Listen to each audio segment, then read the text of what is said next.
Not good. 6 o'clock.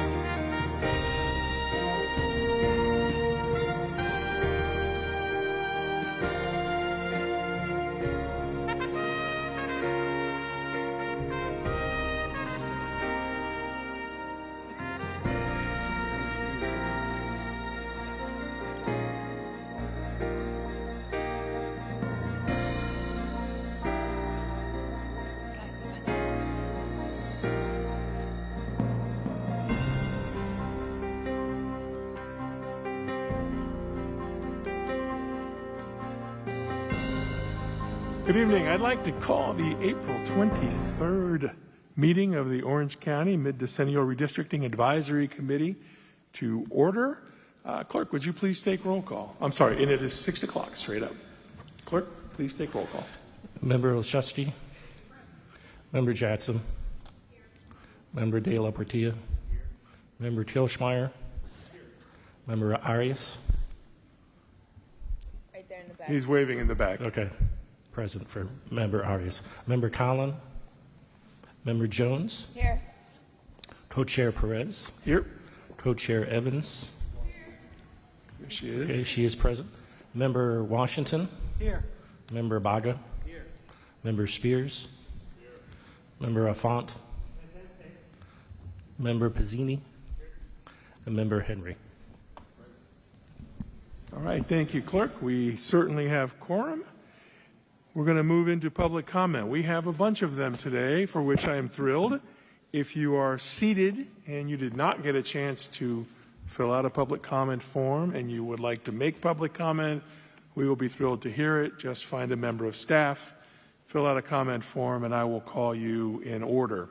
I also want to point out this is our first night of doing a map, and I just want to be clear that the only time for public comment is now. So when we're discussing the map and that sort of thing, it will not be appropriate to add any public comment at that point in time, nor will we recognize you. So just wanted to let you know that.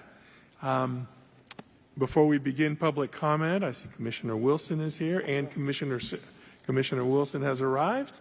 This is your district, Madam Commissioner, so please.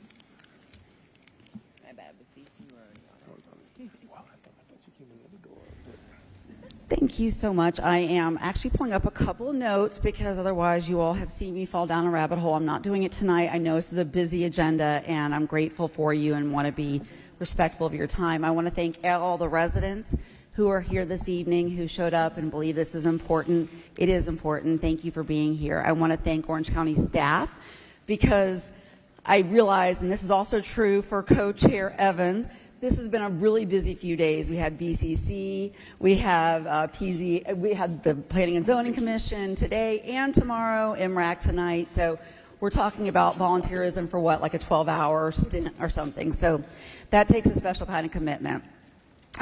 Just a quick note, I know you all are taking a look at a map later. Welcome to beautiful District 1.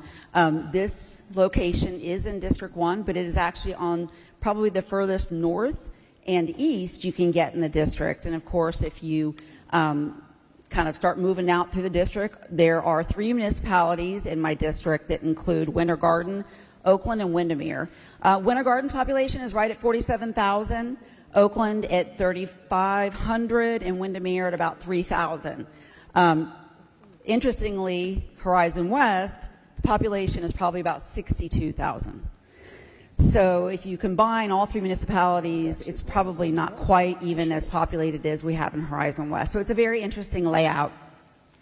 I would ask you, as somebody who has really fought really hard for my rural communities over these last few years, to consider the smaller rural communities. They're not going to have droves of people standing up in line here because there aren't droves of people living there. There's few on larger pieces of property, but they are really feeling squeezed right now. And so the Lake Avalon Rural Settlement and the Gotha Rural Settlement should stay together, and preferably with District 1, knowing that it has been part of the mission to make sure that West Orange County does protect sort of those rural enclaves, those rural communities.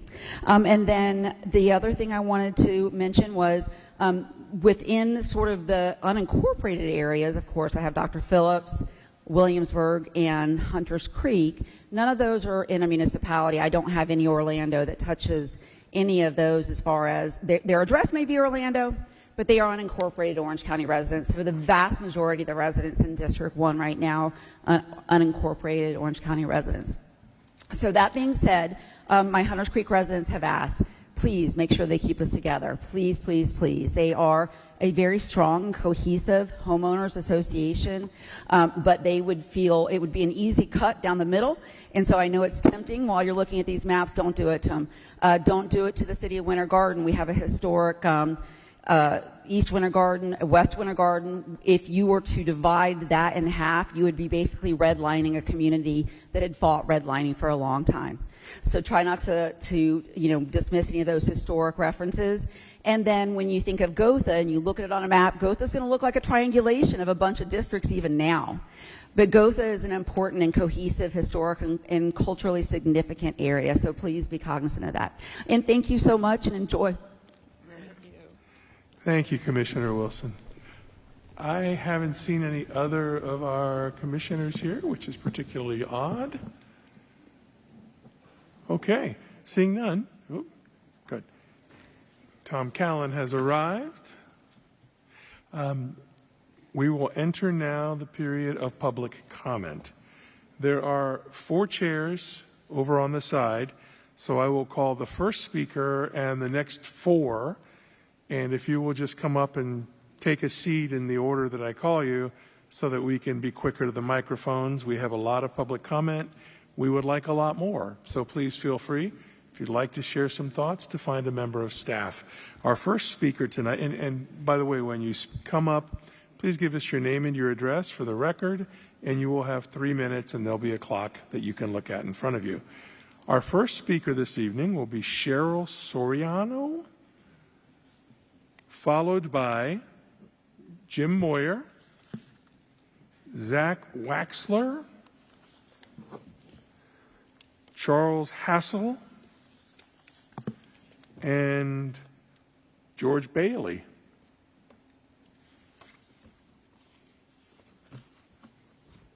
And by the way, in case there is a need, we've brought these folks out to every meeting and no one has taken advantage of them. We do have translators on the side if English is not your first language. Ms. Soriano. Good evening. I'm Cheryl Soriano.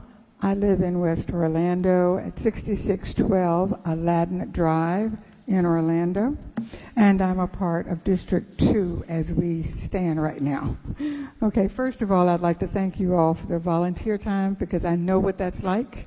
Been there, done that. So I know the hours are long and the stress gets stressier as we get closer to the end. But I am here to encourage you as a committee to keep Pine Hills, Lockhart, and Apopka together as one district. Our district has worked very hard to pull together, and we have a pretty good, concise committee that has worked very hard to not only beautify our area, but also to make it safe for those in the neighborhood and to encourage others to find residencies there. When we think in terms of change, the most constant thing is change, and it's sometimes hard for us to take under consideration a change. But we're looking forward to the recommendations that are being made. The map that I will see tonight, I will have an opportunity to share that information with my colleagues and hope that the decisions that you make will be best for Orange County in general. Thank you. Thank you, Ms. Soriano. Mr. Moy, and then the fifth speaker to come take his chair is Kathleen Mack. Good evening. Evening. My name's Dr. Jim Moyer. I live basically right down the street in District 2. So I want to thank Commissioner Wilson and the group for locating this so close to my home. My stepson plays basketball here sometimes, and I've worked the polls here, and we did an event in Ocoee with the VFW post commander right here on the corner. so I feel very much at home here.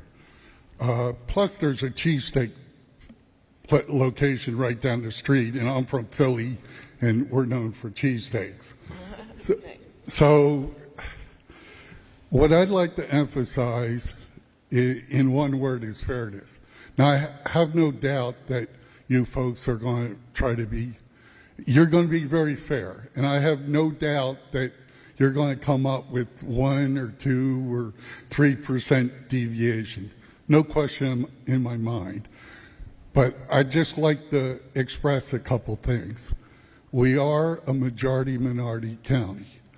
We have a large Hispanic population. We have a large black population. We have a fast-growing Asian population. And like most of the country, and this is something I studied a lot recently, the fastest-growing U.S. Census category, and here, is 2 or more races. A lot of people don't realize that. So when we come up with our 8 districts, please bear in mind these minorities and be fair to them. In my mind, at least half of the 8 need to have a large amount of representation from minority groups. So thank you for your consideration. Thank you for all your hard work. Thank you for your volunteering and your many hours of dedication. And God bless you all. Thank you, Dr. Moyer. Next up is Zach Waxler. And taking his seat in the queue would be Rhonda Coons. Hello, everybody hear me okay? Yeah. Awesome. Good evening. I did write this down. I'm, Need your name and address for the record, Zach. Sorry. Say again? Name and address for the record. Yeah, sorry. Zach Waxler, 1079 Woodson Hammock Circle, just right here in Winter Garden, Florida. I did write this down today. I didn't want to forget anything. I definitely will keep it under 3 minutes, but yeah, appreciate the opportunity. So good evening, and thank you for the opportunity to speak tonight. I want to begin by expressing my deep appreciation to each of you for your service. I know this work is not easy, and the time you spend away from your families to serve our community is not unnoticed. I have 2 daughters myself, and I got to get back to them here soon. So thank you. Thank you, everybody. I've had the unique perspective of living in both Horizon West from 2015 to 2017. Before a lot of the major growth began, I was there when that Walmart was poured. And now I live in downtown Winter Garden. So I've seen both sides of District 1 firsthand and how dramatically it's changed in just a few short years, in my case, about 10 years. When the issue of redistricting came before voters, the message was clear. Orange County is growing rapidly. And nowhere has that growth been more explosive than in District 1, especially in Horizon West. What was once miles of orange groves is now home to 60,000 people, and projections say that number could double in the coming years. If we're going to make meaningful changes to our district boundaries, then District 1 must be split, in my opinion, north and south. Horizon West needs to be the center of its own district, not because it's fully matured, but because it requires a focused attention. A new Southwest district just makes sense, connecting Horizon West with communities, like Commissioner Wilson said, thank you for being here, Williamsburg, Dr. Phillips, Hunters Creek, rural settlements like Avalon. It's clear on the map, and it's even clearer on the ground. Meanwhile, the northern parts of District 1 include some of the oldest and most established municipalities in Central Florida, cities like Oakland, Winter Garden, Ocoee in the neighboring district, and Windermere. These communities have been here for over a century. Their needs and challenges are fundamentally different from the rapidly developing Southwest. And when they're grouped with the fast-growing areas like Horizon West, their priorities risk being overlooked. We've already seen the tensions between municipalities and the county. These cities deserve a commissioner who can focus on their unique needs, just as Horizon West deserves its own voice and vision. This isn't about just redrawing lines on a map. It's about drawing a fairer future. Let's make sure every part of our county gets the representation it needs and deserves. Thank you again for your time, and appreciate you. Have a good night. Thank you, Mr. Waxler. Next up is Charles Hassel. and the open seat would be taken by Mr. James Hunter. By the way, if anyone out there would like to make a public comment and speak before us, please find a member of staff and fill out a public comment card. Please don't worry about how many we have. This is what we're here to do today. So please, if you wish to speak, fill out a card. Mr. Hassel.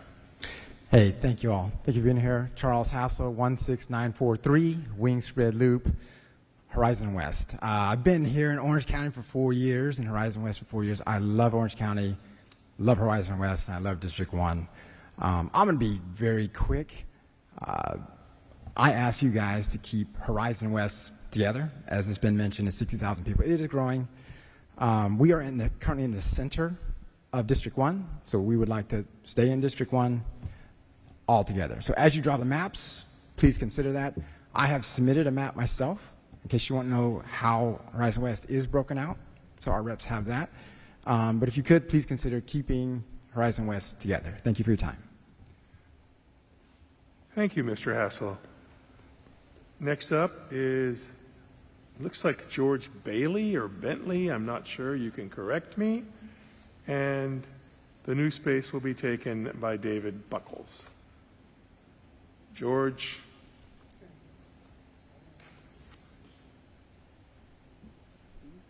Beasley? Okay, well, if I'll put him back at the bottom of the stack. Suzanne Bender, is it Bender?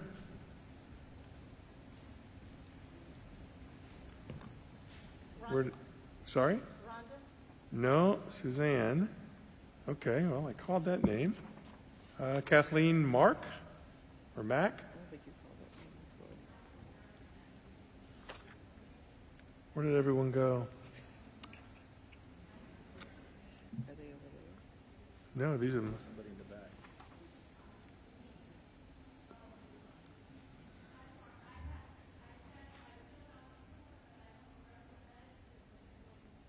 Well, that's fine. You can send them. And you are?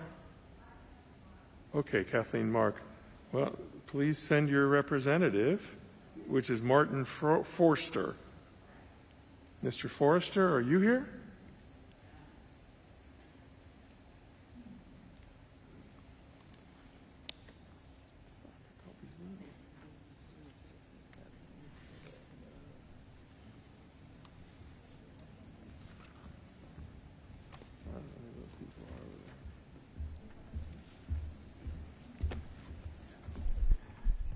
Good evening. My name is Martin Forster.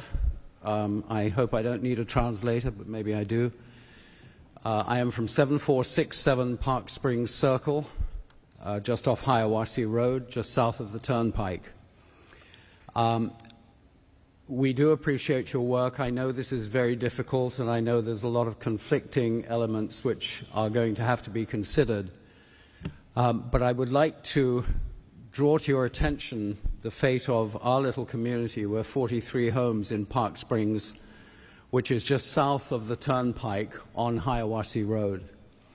And having reviewed the maps, if I can comment on that this evening, there are 3 maps proposed.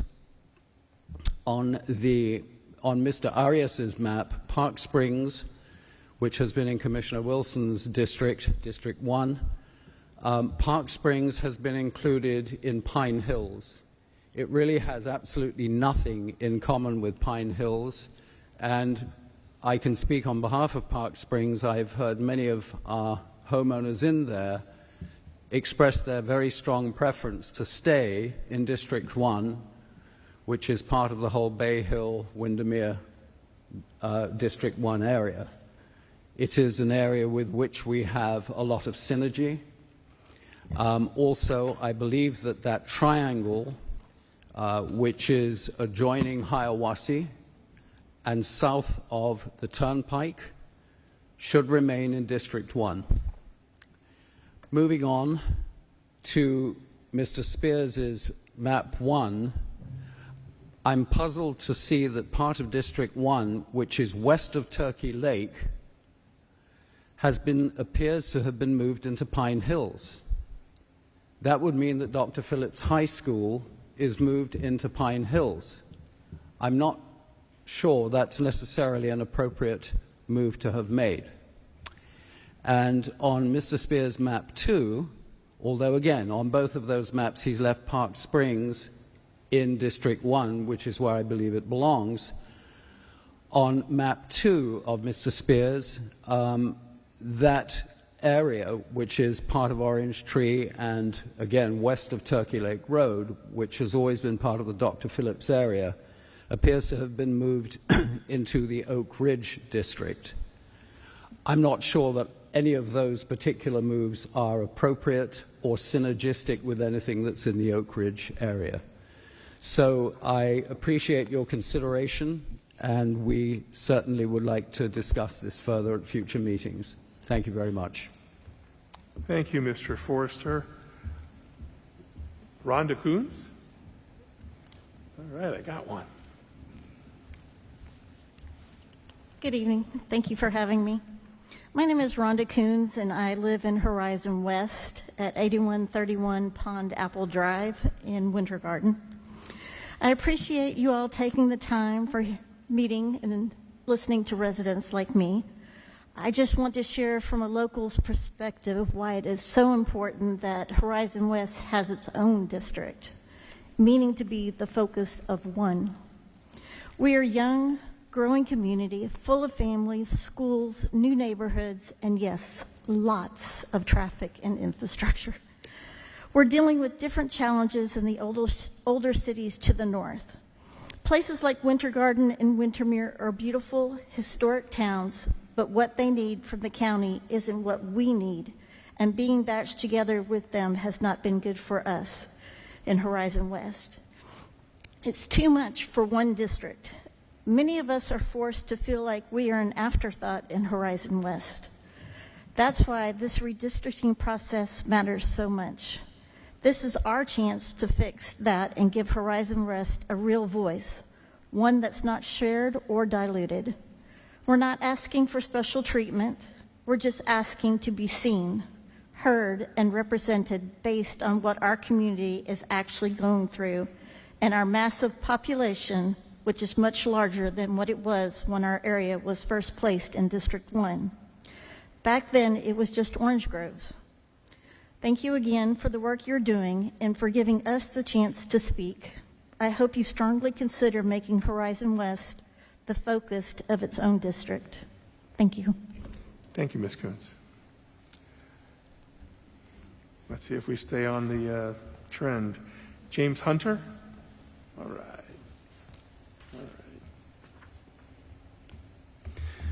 Hello there, committee. James Hunter, 4521 RC Street in Orlando, Florida, zip 32812. I've created my map, the OCFL-25 HUNTER-1 map. Here's an example of that map. It's just a pick. I've got some available if you want to take a look at it closer up after the meeting. So I have emailed this map out to District 1, 2, 3 committee members. I plan to, around next meeting, April 30th, to email out to committee members, Districts 4, 5, and 6. Thank you. Sorry for the space, but on my map, I've got my deviation down to 6.67, which is pretty good. It's comparable to Spears 2. I think you'll find it, especially on the outside corners of my map, there's room for growth for each of those four corners on population. I also like to move on to talking about the Spears 2 district and the Aris 1 district map. On both of them, and I'll hold both of them up, I think what I'm seeing is District 5 on this bears 2, and on the RS1, 5 is it is District 8. I find those land masses too large. A commissioner's got to move all the way up from the beginning of Seminole County all the way down to Osceola County to cover that district. That's a lot of space. And then out to, of course, the St. Johns River area. That's large. I wouldn't want a commissioner to do it. That's why when I split mine up, 8 and 4, 8 takes the top half, 4 takes the bottom half, and there growth can occur there. So keep that in mind when you hopefully sponsor my map. That's why I'm up here, to try to get sponsoring. I know that 2 commissioners have taken it on maybe at a later date after April 30th. But I have extra maps if you want a copy of it. I appreciate the time, and good luck with your end of the mapping. I know it's tough. I'm seeing it too. Thank you, Mr. Hunter, and thanks for the effort on the maps. David Buckles. Good evening. My name is David Buckles. I live at 967 Glenview Circle, Winter Garden. I've presided at residence for about 34 years, just about a half a mile away. I also am president of Foundation Academy, which sits on the southernmost border of Winter Garden. And I'm going to kind of sound like a broken record, but yes, as much as we love Horizon West, we would really like to see the district line separating Horizon West from the Windermere, Winter Garden, Tildenville area and Oakland area. Again, Commissioner Wilson, thank you for your comments on the population size, but it's real evident that the place has grown a lot. And it's really not feasible for any one person, no matter who they are, to make sure that they could represent the population size that we have here. So I know there's a lot more districting talk going on, but I would like to support and ask that this committee consider supporting a line that clearly keeps, I didn't do that, clearly keeps the Winter Garden, Windermere, Oakland, Tildenville separate, and please do not separate the municipality of Winter Garden in any way, which I wouldn't think that this committee would do something like that, but we just also would like to make sure that doesn't happen. Thank you again for your time. Appreciate you. Good night. Thank you, Mr. Buckles. Just a point of privilege. Staff, do you want to fix that sign thing? Just so that it looks okay on Orange TV. We got great speakers, and I'd like to see them. You don't want to fix it. Okay. All right. So I have discovered what the problem was with the names in line is Gus Bentley and Suzanne Bender both have Mr. Forrester, who already spoke, speaking on their behalf. Mr. Forrester, is it your intent to speak for each of these, or did the one set of comments cover what you were asked to represent everyone on?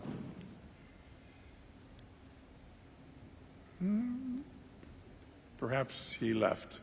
Okay. We will move on. Oh. I'm sorry, Mr. Forrester. You are named by 2 other folks as their designated representative. Is it your intent to speak on their behalf as well, or have you shared what you were going to share? Okay. Thank you very much, sir. And thank you both for weighing in. Guy Sanchez. And now we can get back to getting people seated. So after Mr. Sanchez, there will be Timothy Ayers, Kenneth Peach, and Christopher Severance, or Severano. Mr. Sanchez.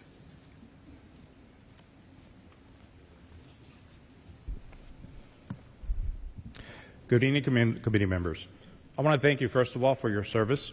I will shorten a little bit in my presentation because some of the other residents have already made comments in reference to I am also making comments to. But I like to say that our Orange County District 1 is by far the largest district in the county and growing by the day.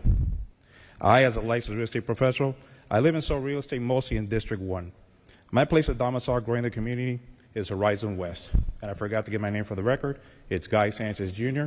I reside at 3530 Gorgona Isle Drive, Windermere, Florida, which falls into the Horizon West community. So we are experiencing a large amount of migration, mostly into the southwest corner of the county and areas of the northwest corner of the county as well. These are two areas that are in need of more representation of more than just one commissioner. With the growth we are currently dealing with a huge increase of traffic that we're seeing out there, deterioration of some of the infrastructure, flooded roads that we are seeing and experiencing, and more demand for government services, please consider creating a redistricting map that includes two separate districts, one in the lower northwest corner of Orange County and one in the southwest Orange County, two separate. The northwest corner of the county best serves its constituents should have a commissioner that will be centric to the historical district as mentioned, which include the municipality of Windermere, Winter Garden, Ocoee, and Oakland, with the exception of the Apaca area. The southwest corner of the county that best serves its constituents will have a city commissioner that will be centric to the growing Horizon West community and the Hamlin area, along with including areas of Dr. Phillips, Williamsburg, and Hunters Creek. Why do I include those? It's because if you go to the southwest part of the county, most of it is centric to the park areas, Central Park area, so it takes up a lot of the mapping area. So looping it into the Williamsburg area, Hunters Creek on the southwest corner, and Dr. Phillips will be a good districting plan. I'd like to thank you very much this evening, and have a good night. Thank you, Mr. Sanchez. Mr. Ayers. Thank you. Distinguished co-chairs and members of this committee, my name is Timothy Ayers. I'm a resident at 1291 Plumgrass Circle in Ocoee. I'm here tonight to stand in opposition to the pending map before this body and some voices that have previously come before this committee that wish to consolidate the historic western neighborhoods of Orlando with Pine Hills. In November, voters overwhelmingly supported the expansion and diversity of voices on the County Commission. Efforts to satisfy one neighborhood at the expense of equitable power throughout the county runs against the spirit of Section 2 of the Voting Rights Act. In at least 3 instances, it is my understanding that unincorporated neighborhoods have been divided currently based on the current County Commission district.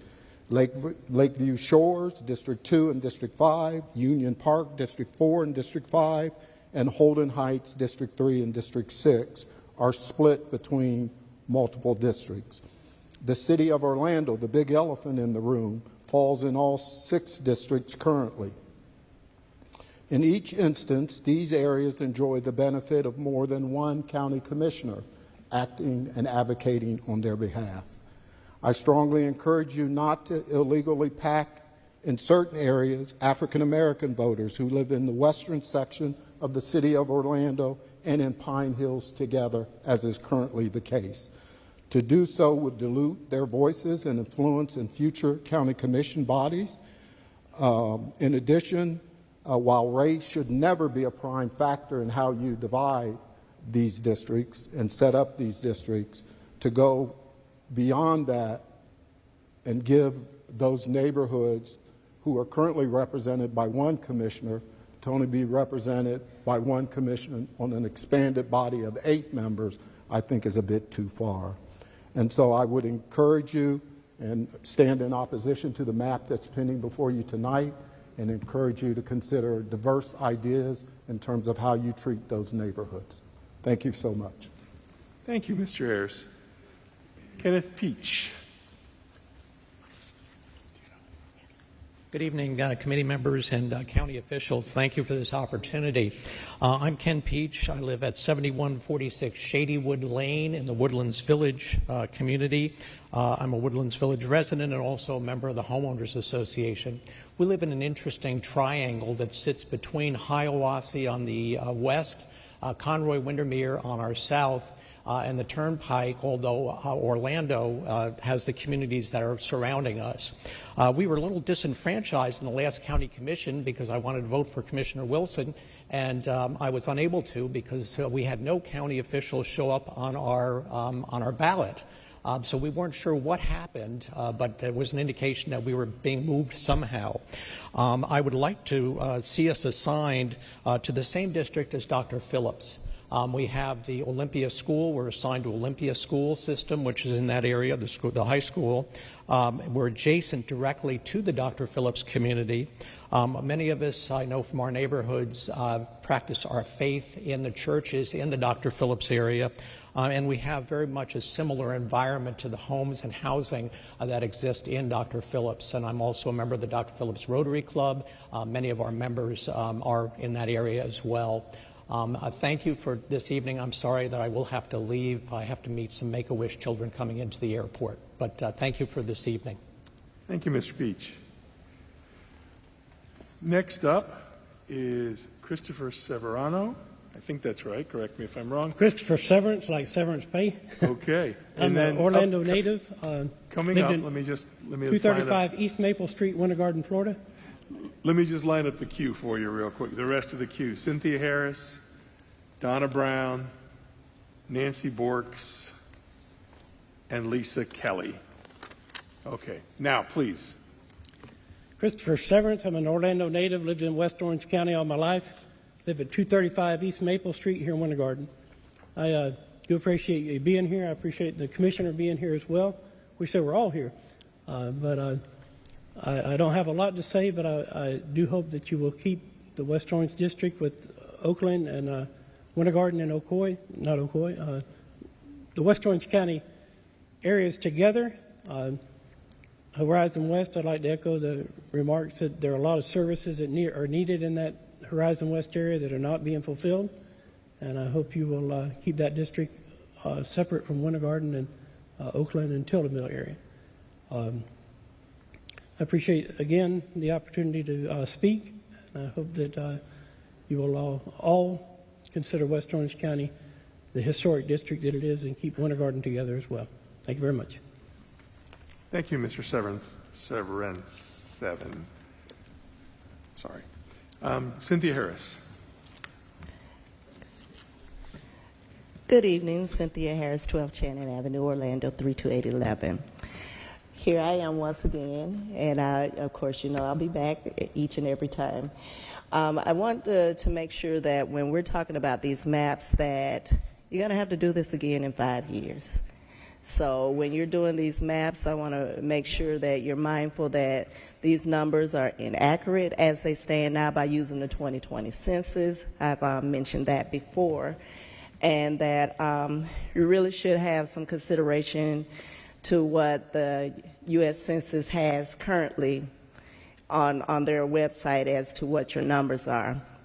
I'm looking forward to submitting my own map as well as getting explanations from the maps that are being presented. I was looking at, I made a comment last week on Mr. Arias' map. You got pretty beat up, and I'm not going to beat you up tonight on that, but I'm not in favor of your map as it stands now. The two maps that are going to be discussed next week that Committee Member Spears presented, I'm kind of in favor of map 2. I can kind of live with it. However, when you're looking at that map, Pine Hills is included in District 6. They don't want to be in District 6, and we're okay with that. But I also want you to keep in mind that, once again, District 6 is a compacted district that has every shelter and including the jail.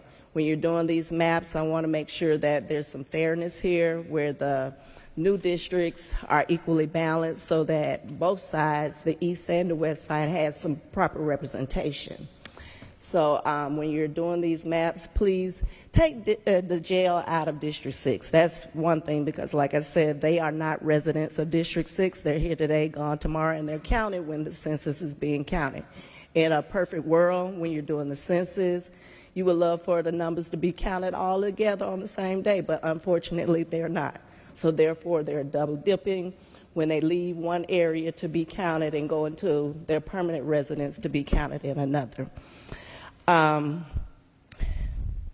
Hills wants to stay together. Also, Edenville wants to stay together. And of course, Horizon West wants to stay together. So when you're keeping in mind when you're doing these maps, please make sure that you listen to the people. I've heard some commissioners say they're not going to support it. It doesn't matter what they say they want to support. It's what the people want.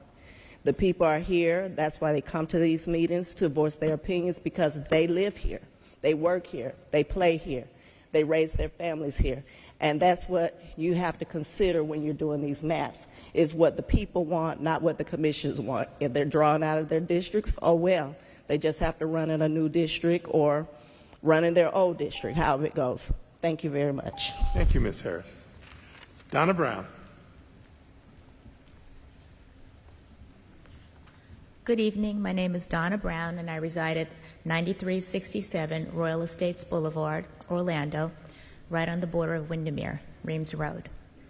As one of the fastest growing communities in Orange County, Horizon West has transformed from a planned development into a vibrant, diverse region.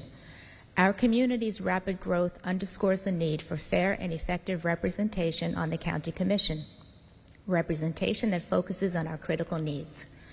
The recent voter-approved expansion from 6 to 8 commission districts presents a unique opportunity to ensure that communities like Horizon West are adequately represented.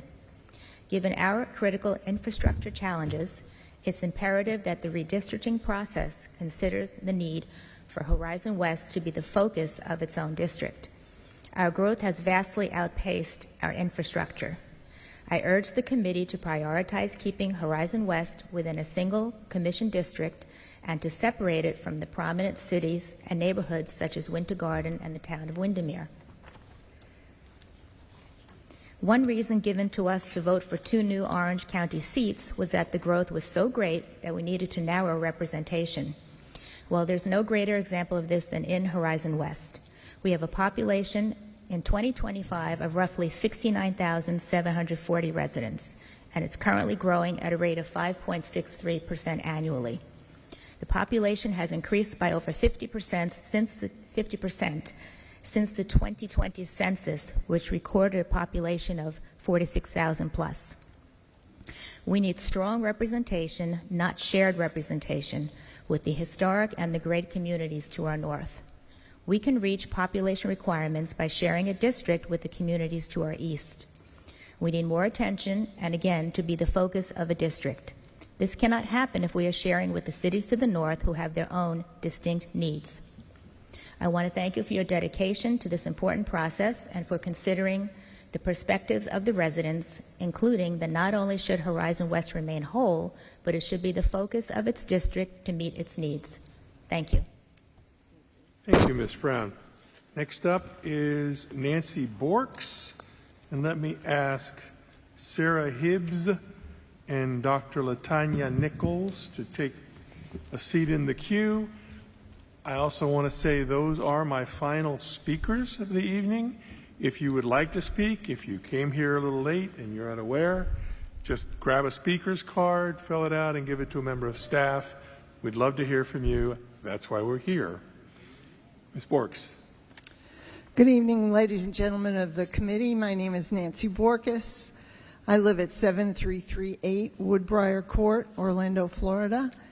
We live in the woodlands of Windermere. We moved there in 1980 and have lived there ever since and saw amazing growth in southwest Orlando. We consider ourselves part of the Dr. Phillips community. We have fought for schools there together. We have done all kinds of things to help our community grow properly. And we were suddenly removed from District 1, which we had been since 1980, suddenly moved to District 6 after the 2022 election.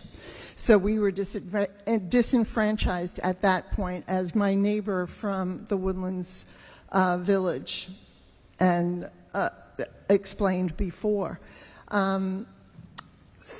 So what we would like to do, I have seen the plan to divide the Southwest into 2 districts with Horizon West to the south. And I do support that because it gives you an opportunity to blow up the map the way it is and look at things with fresh eyes. What are the needs of the people who live in those areas? What are the growth opportunities? Our neighborhood is built out. We have 100 homes, and we are south of the Turnpike and north of Conroy and east of Hiawassee. Our little triangle was moved. And we would like to be with the people that we continue to grow with in our area. So I think most people want to stay with the people that they have been interacting with to grow their communities. And we want nothing less. So we would like, I've looked at the 3 maps that were online, and all 3 of them we still are not with our people. So as you do this process, I know there'll be more maps to look at.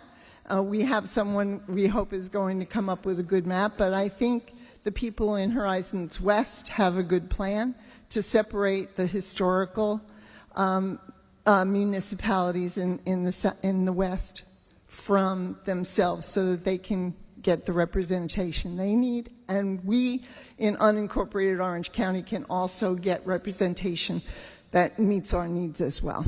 Thank you very much. Thank you, Ms. Borkus. I note that Commissioner Scott has arrived. Commissioner, if you, Ms. Kelly, if you'll let Commissioner speak for a moment if he wishes to. Okay, well, welcome, and we appreciate you coming out. Ms. Kelly. Thank you. Good evening. Lisa Kelly. I reside on Redmark Road in Winter Garden. I am in District 1 and a 27-year resident of West Orange. I reside in Winter Garden between the historic district that we have talked about, the historic communities we've talked about, and the Horizons West area. So although I am not in a rural area, I do reside nearby. I'm kind of smack dab in the middle.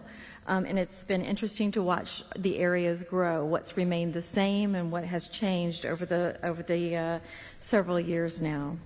The growth in District 1 has been accurately described by our commissioners, so thank you very much, Commissioner Wilson, for describing the growth and for emphasizing the impacts that we've had in our area.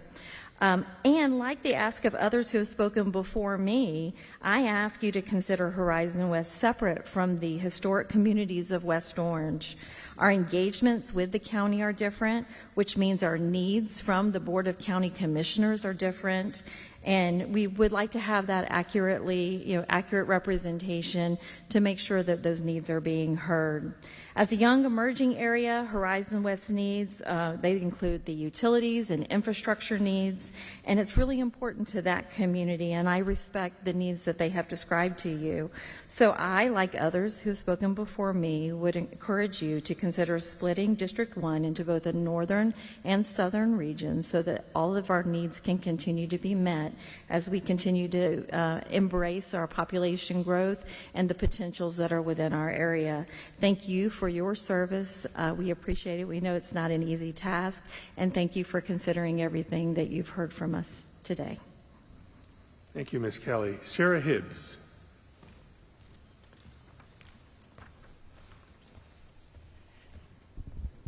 Hi, my name is Sarah Hibbs. I live on Ridgehaven Alley in Horizon West.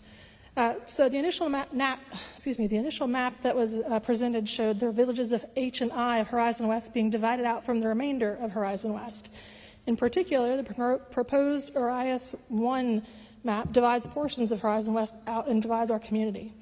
The area was master planned and designed to be interconnected, and to divide this section out would be kind of tragic for this area. It should not be considered separately. Please look at the existing master plan for Horizon West that outlines all the villages and their proposed land uses. This is not the same as redeveloping existing areas like Winter Garden or handling issues of the tourist areas on like Highway 192. And it's not the same as dealing with the issues over in South Chase like industrial areas moving in. I've developed and submitted my version of the map, which is largely similar to the Spears maps, either of which would be largely acceptable in my opinion. What I learned while I was developing my map submission was that the division of these areas based on the population is a challenge. Good luck, you guys. I hope that the booming population that is not represented in the Horizon West area that is accounted for, or should be accounted for in this process. As we already heard, the area population has at least doubled since 2020. So, like everybody else said, please don't divide up Horizon West. We deserve our due process and our own grouping. Thank you. Thank you, Ms. Hibbs. Next up is Dr. LaTanya Nichols, and then to the seating queue over there, let me invite Vivian Light Johnson, Kelly Keith, and Vicky Vargo. Dr. Nichols. Thank you, and good evening. My name is LaTanya Nichols, and I reside at 6500 Arundel Drive, Orlando, Florida, 32818. I just wanted to read a little bit of history about Pine Hills, and I know that's been quite a bit of the topic in conversation that's brought up to this afternoon, this evening. The Pine Hills community in Orlando, Florida, was primarily developed in the early 1950s. It was originally conceived as a suburb to serve the working families of Martin Marietta's defense team.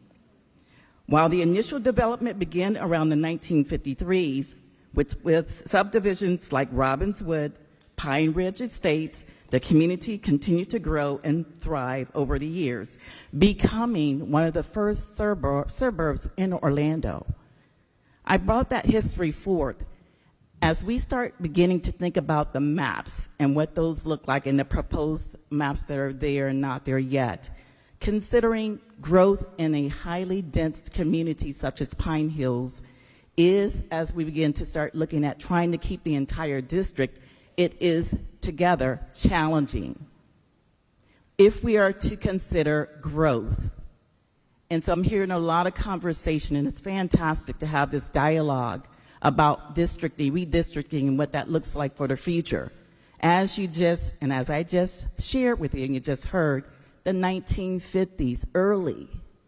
So we're asking in the Pine Hills community to consider redistricting for growth, infrastructural growth, whatever that might look like, and considering all of the different elements that are necessary to move the community forward.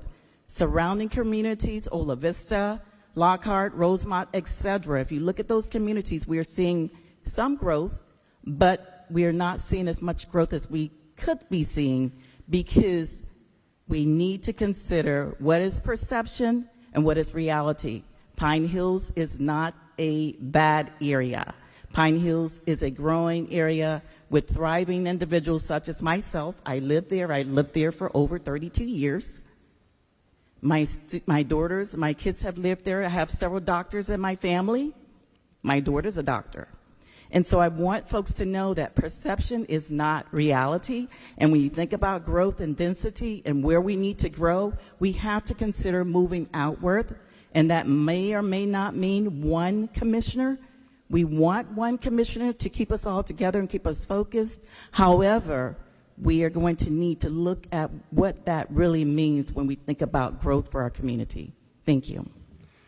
Thank you, Dr. Nichols. Vivian Light Johnson.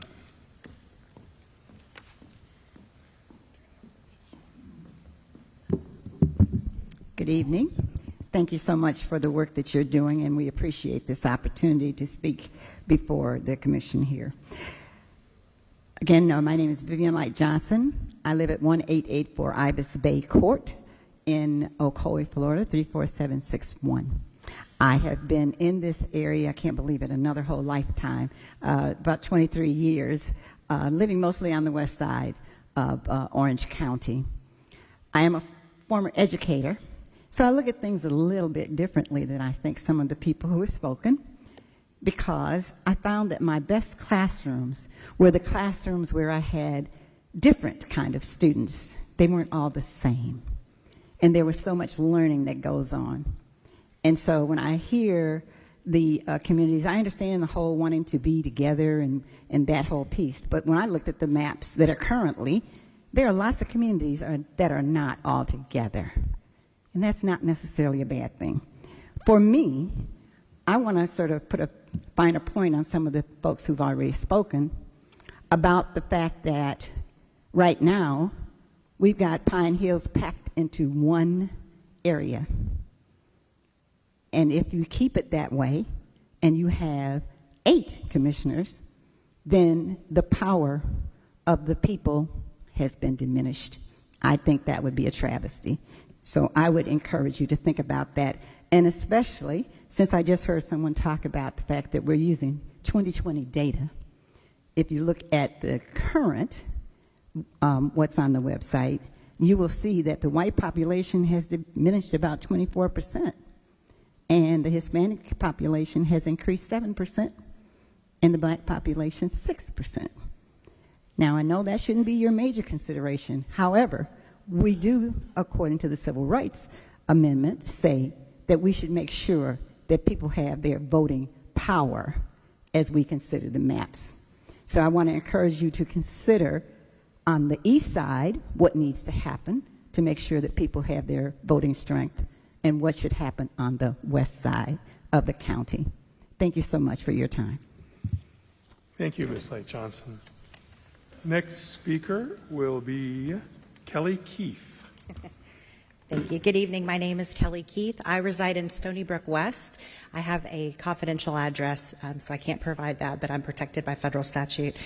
I am in the city of Winter Garden, and I'm here tonight to speak in support of a practical redistricting map that focuses on proper representation for the west side of the county, which, as we know, is the fastest growing area. I'm advocating for West Side districts that recognize the very real differences between the newer areas like Horizons West, but the also historic areas such as Winter Garden and Windermere. Horizon West has seen incredible growth. In my 15 years of living here, it seems like it happened in the blink of an eye. And with that growth, big challenges have happened for us. Horrendous traffic, unsafe road conditions, flooding, and these areas need strong representation, and I do believe that Horizon West deserves its own representative in that area. Here and in other longstanding cities and towns in our area, we face different challenges. I have a business in downtown Winter Garden. Our needs here are a little different than those in Horizon West. And we have issues and the right to protect and preserve our local identity. We need a partner at the county level that can have the space to focus on our needs here in Winter Garden. When we're placed in the same district as Horizon West, our priorities almost become overshadowed, and it's no fault of anyone's. But you have it in your power to help with a solution, and this is the time to get it right. We have a chance to draw districts that reflect the reality on the ground. Let Horizon West stand as a focus point of a district and give Winter Garden and our neighboring communities to the west and the east dedicated representation that we've earned through generations of building and serving this county. We thank you for your time and for hearing our voice this evening. Thank you, Ms. Keith. Next speaker is Vicky Vargo, and then into queue, I've got Martin Forster again. Are you speaking on your own behalf this time? If you are, please feel free to come and take a seat, followed by Alex Caldron. I apologize if I messed that up. Kevin Kelly and Marcos Aranjo. Ms. Vargo. Vicky Vargo, 3800 Wingfoot Court, Orlando. So I just have a couple observations about the maps that have been submitted so far. I don't know if the committee members are aware, but Commissioner Scott lives in Tangelo Park, which is down by International Drive. And I certainly support Commissioner Scott staying in District 6, and I would be opposed to any map that would move him out of his district. So one of the things in looking forward to 2030, which I think that you should take into consideration since it's only 5 years away, is that in District 6, it is inevitable that it's going to take on territory in District 1. There is no other place for population in District 1 to go. District 2 has their own population growth in the Northwest. So I know it's causing some anxiety for the people in District 1, and they keep talking about we don't want to be with Pine Hills. We don't think we have anything in common with Pine Hills. Well, some of that population is going to have to go to District 6, if not now, probably in 2030. So I'm hoping that there can be a more comfortable, that they can be comfortable knowing that, at least I believe, that anybody of any race or religion in this county can be elected and do a great job. So if territory and 1 moves to District 6, I think that opens up opportunity for a lot of people, a lot of qualified people. I think that I just don't think that there should be as much anxiety as what's being expressed. As to the maps that have been submitted, I just noted that precincts 16 and 17, which are the Rosemont precincts, which are in District 2, have been moved out of 2 and they're not moved to 5. I'd like to remind you that Eatonville is in 2. And the former mayor for Eatonville had expressed that he would like to remain with population similar to the Eatonville population, which is Rosemont. So I would ask that you keep Eatonville and Rosemont together for a variety of reasons. So one of the challenges about precincts 216 and 217 is that they have a population of 10,000. So that is, Rosemont is one of the most compact districts in the city of Orlando. We have a population of 10,000, and with the apartments, we have a 53% black population. So I know that can be a bit of a challenge as far as the population on where to move it. But thinking ahead to 2030, I would just ask that you keep Eatonville and Rosemont together. Thank you. Thank you, Ms. Fargo. Mr. Forster, are you going to speak on your own behalf or no? Okay, thank you, sir. No, not from there. Got to come up here if you're going to have those remarks. Thank you, though. Alex Cauldron, you'll have to help me with that. Good evening. Hello, committee members and everyone here. Thank you for being here tonight. My name is Alexander Cabrera. I would have known that. Just like a ball player, bro. Just like a ball player. But I reside I live at 3210, no, that's my old address. 13370 Pontoon Road, Winter Garden, Florida, I guess, but it's really unincorporated Orange County. I saw the map online, and it really upset me and my wife and our family, and we kind of, I live over in Horizon West in Hickory Nut Village, and we were getting cut out and pushed, looked like the map showed it was being pushed to the south, into District 4, and we've always been District 1. We like being District 1. The villages that are in there in Horizon West have all been developed and planned out to be together. We all have like issues and similar issues, traffic, infrastructure, all kinds of things to tackle. But to push us out, Hickory Nut Village and Ovation down below us, to the south of us, I don't think it's right. We would like to keep Horizon West, all of it, together under one district, under one commissioner, so we have one single person to go to whenever we need anything. And so that's my ask, and I hope you all consider that. I'm not here trying to tell people how to live or how to break up their neighborhoods or their lives, really, because this is impacting everyone, and nobody likes change. But I'm here to speak on behalf of my neighborhood, my area, my family.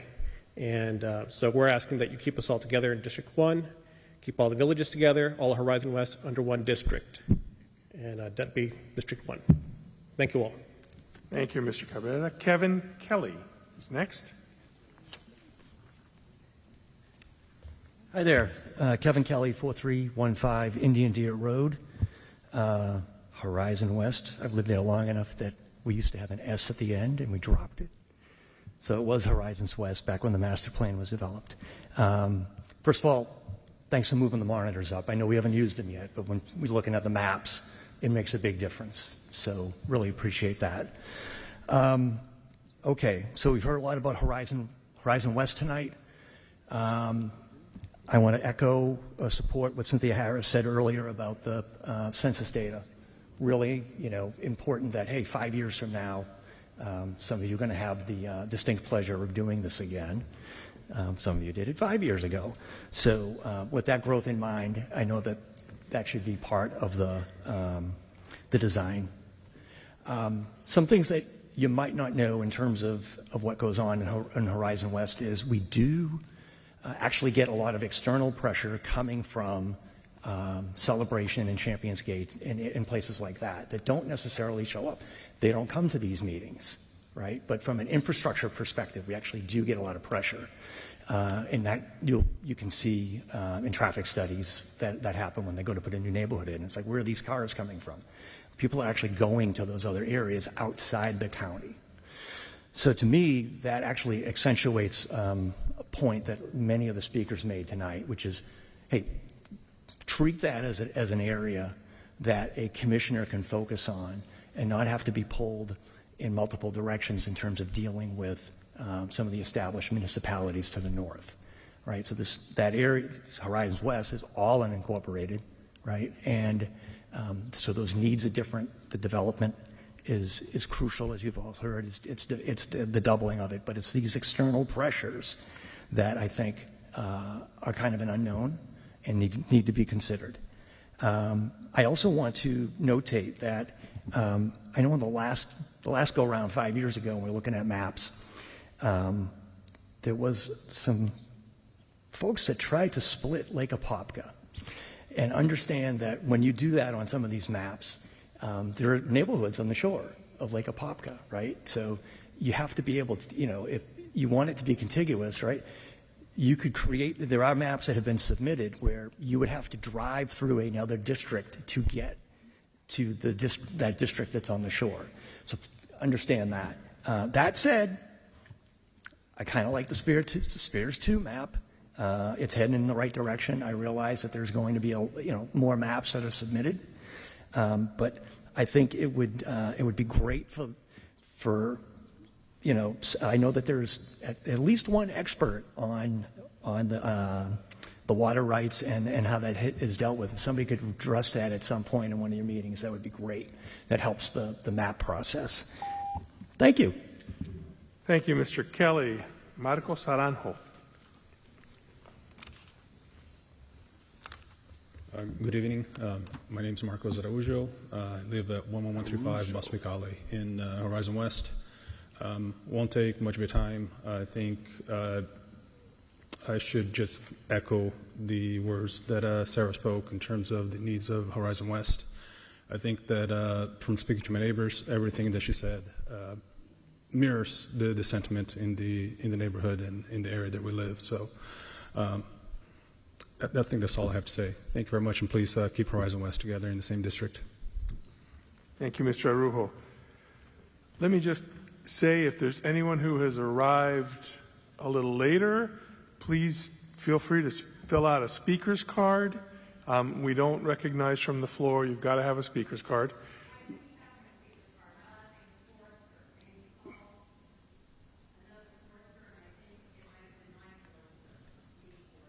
I called Martin Forrester, which is the name on the card.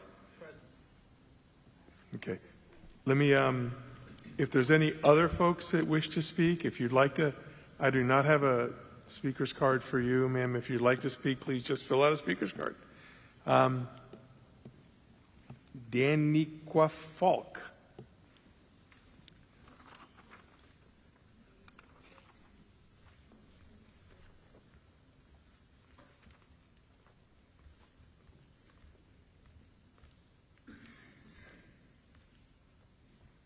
Good evening, everyone. My name is Daniqua Falk.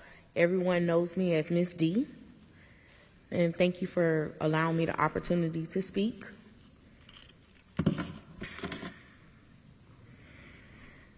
I have the honor and pleasure to serve as the president to One Winter Garden.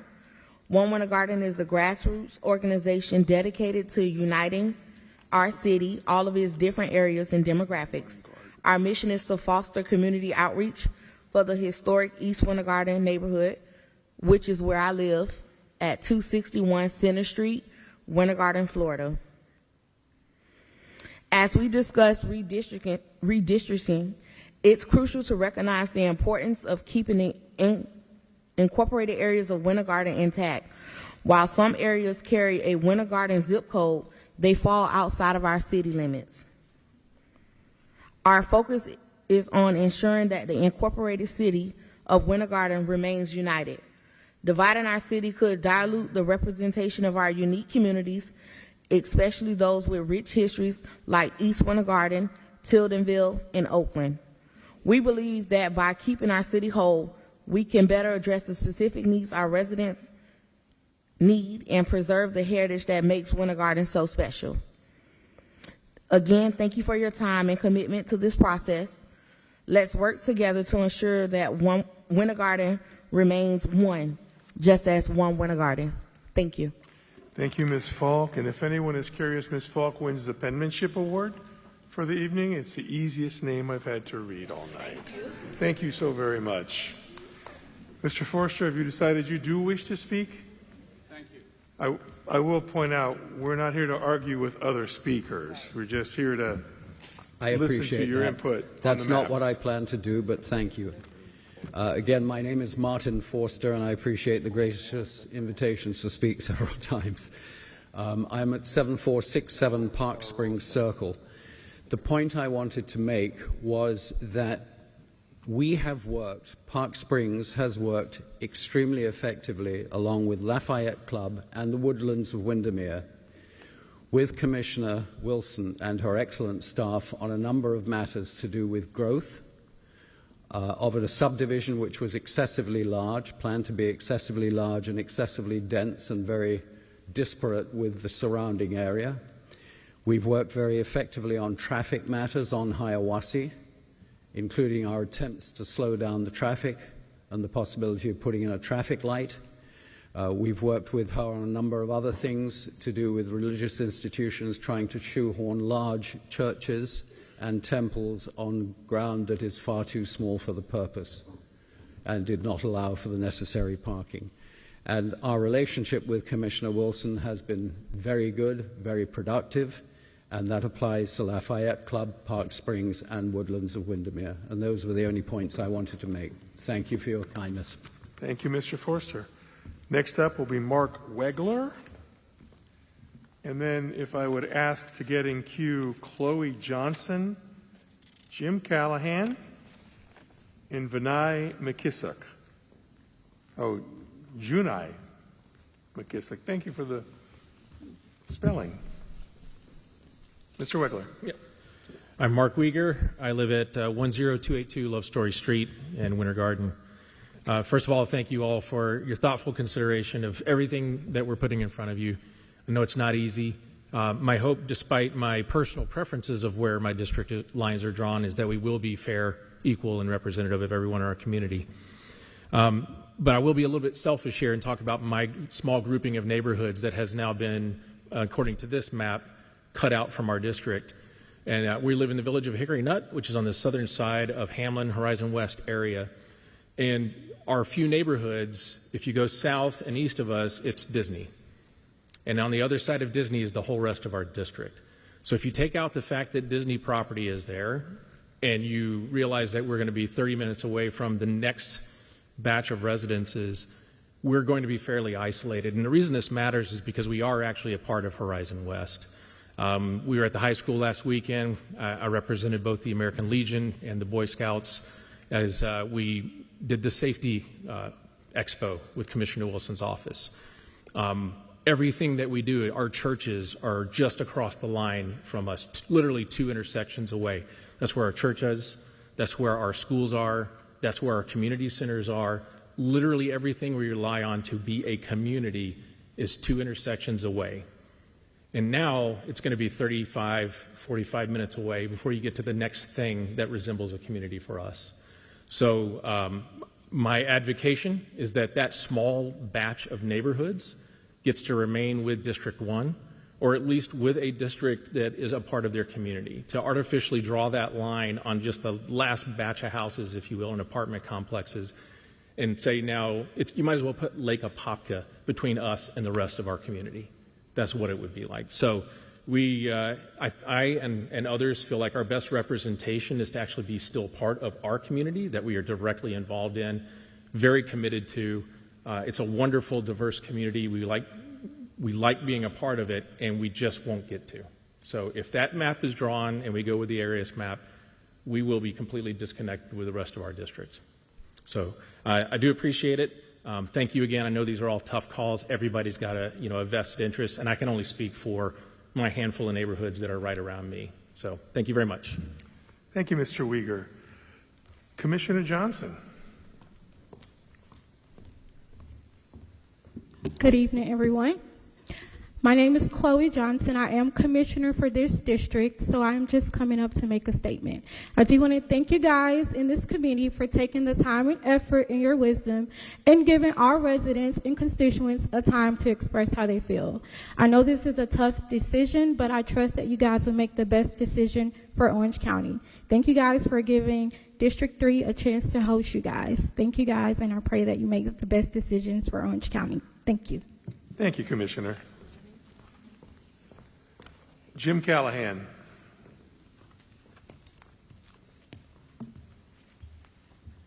Thank you again for your service. I saw this building was dedicated to Mildred Dixon, and I had a chance to meet Mildred Dixon under unfortunate circumstances. Tornadoes had hit this area in the 1990s, and I was volunteering with the Red Cross, and she was representing her community and getting relief to people. But there is a kind of coming together. People aren't saying, when you say you're from the government, you're here to help, people actually want the help at that point. But what I came to talk about tonight is south of Apopka. I was thinking about, and Pine Hills. We heard from the students from Pine Hills who attended Evans High School. And then we were in the Bridges Community Center, and we heard from people in south of Apopka. And they really didn't tell us how they wanted to be represented, other than that they desperately needed certain services. And off and on, I've been to south of Apopka over the decades, and it hasn't changed that much, unlike a lot of other areas of our county. And I think there's sort of a failure to thrive. And so what I was thinking was whether we could extend Pine Hills, the unincorporated census-designated place of Pine Hills, to the unincorporated census-designated place of south of Apopka. So we have the unincorporated Orange County between Colonial Drive and the city limits of Apopka as, one district. The problems there are decades in the making. I'm not trying to pin it on the latest county commissioner. I knew Bob Sindler, the veterinarian from Apopka, who represented there in the legislature and on the county commission. And his accountant was Fred Brummer, who also represented the area. And they were Democrats. So I'm not trying to pin it on the current commissioner. There are long-standing problems there, structural problems, and I think that redistricting is one way of addressing those structural problems. Thank you. I yield the balance of my time. Thank you, Mr. Callahan. Janae McKissick. And thank you for phonetically spelling your name for me. You're welcome. Good evening. I am Janae McKissick, and I thank you all for the opportunity to come by and speak, and also would like to thank our Orange County Democratic Party Chair, Samuel Vilches Santiago, that is also allowing me the opportunity to read this letter from our Orange County Legislative Delegation. To the members of the Orange County Redistricting Advisory Committee, we write to thank you for your important service on the Orange County Redistricting Advisory Committee and your thoughtful engagement with community members throughout this process.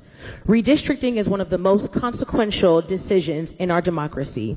It determines whether communities have the opportunity to elect representatives who reflect their interests and lived experiences. We commend your willingness to take on this responsibility with care and dedication. As members of the state legislature, we representing diverse communities across Orange County, we urge you to center equal representation in your work, particularly for communities that have too often been left out or silenced in the decision-making process. This is a matter of good governance, civil rights, and fundamental fairness. According to the 2020 census, Orange County is one of the most diverse counties in Florida. Our population is approximately 37% white, 33% Hispanic, 22% Black, and 7% Asian American and Pacific Islander. The new maps must reflect this reality and ensure that minority communities are fairly represented. Specifically, we strongly encourage you to consider drawing maps based on the following as standards for equal representation. 2 predominantly Black districts, 1 centered in Pine Hills and 1 rooted in the historic Black neighborhoods of West Orlando, and at least 2 predominantly Hispanic districts, 1 based in the historic Hispanic community of East Orlando, including Azalea Park and South Goldenrod, and another in the growing Hispanic population of South Orange County. As you continue your work, we ask that you center the voices of historically marginalized communities and uphold the principles of fair, equal, and inclusive representation. Thank you again for your service and commitment to a stronger, more representative Orange County. Sincerely, the following members of the Orange County Legislative Delegation: Senator Carlos Guillermo Smith, Senate District 17, Senator Kristen Arrington, District 25, Representative LaVon Bracy Davis, District 40, Representative Bruce Antone, District 41, Representative Ana B. Escamani, District 42, Representative Johanna Lopez, District 43, Representative Rita Harris, District 44, and Representative Leonard Spencer, District 45. Thank you for your time. Thank you, Ms. McKissick. Okay, now I have 2 Lori Forrester cards. I presume they're both yours, so please. And if my last 2 cards that I have, if there's anyone who wishes to submit a card, please do so, is Roberta Walton Johnson and Davis Gale. Ms. Forster. Thank you. I appreciate this. I know it's not easy. I've seen some of you in different meetings like the CRC, et cetera, and this is never an easy job to be sitting on that side and trying to decide the future of this county. However, I would like to say one thing, and that is I am sandwiched, my community is sandwiched with a common property line to Horizon West and the city of Winter Garden. They are not mutually exclusive. What happens in Horizon West affects not only our community, which is the Lake Avalon Rural Settlement, it also affects the city of Winter Garden. It is within 2 miles from where Horizon West is, then there's me, and then there's Winter Garden. When you're doing these maps, what happens in Horizon West affects what happens in Winter Garden. What happens in Winter Garden affects what happens in Horizon West. I agree with the people that spoke and said Horizon West should be kept whole and not split up and cut up because of their unique situation and how Horizon West actually was developed. But I do not believe that it is in anybody's best interest to keep them an island of themselves. When you look at Orange Code, when you look at, I was just at the Vision 2050 in Orange Code today in the PNC meeting, and they already have a carve out for Horizon West from a development standpoint, and to keep them segmented and not having a common commissioner that would handle Lake Avalon Rural Settlement, Horizon West, and Winter Garden, I think would be a big misstep. Because again, and I know I've said this till I'm blue in the face, we are very interconnected. What happens in one affects another. And so that is what I am asking, is for those 3 areas, and whatever other areas you want to include in the District 1, but for those 3 areas to be together. Thank you. Thank you, Ms. Forster. I've got 2 speakers left. If there's anyone who wishes to speak, please give us a card. This is why we are here. Roberta Walton Johnson. Good evening, everybody. And I know you're probably tired of hearing people say thank you for your service, but I too thank you for your service and your dedication to this effort. This redistricting process is extremely volatile because you're basically taking a community that is growing by an alarming account and saying divide it equally, make it fair, don't move me out of my backyard, leave my community together, and take everyone's special interests into account. And quite frankly, it's almost not feasible, right? So I'm here to talk to you, somebody said right, but I'm here to talk to you just based on a little bit of my history. Again, my name is Roberta Walton Johnson. I currently reside at 952 Royal View Circle in Winter Garden, Florida, 34787. However, I've spent the majority of my time here in the Central Florida community in the Pine Hills area, living more than 20 plus years, serving at Orange County, serving in the District 6 office, serving in the community, and still doing that. And what I have seen through this process is that to make it fair, you have to stick with advocacy, infrastructure for those marginalized communities and give them a voice, okay? I just think that's extremely, extremely important because I've watched communities say, I want to be pulled together. And I'm speaking specifically about this whole Pine Hills narrative of lump them all together. I completely disagree with that narrative. And the rationale is because I've watched Tiffany Moore Russell and Fred Brummer work side by side. I've watched Commissioner Moore and our current Commissioner Mike Scott for District 6 work together for a community. And I don't know about you, but from a mathematical perspective, 2 votes count more than 1.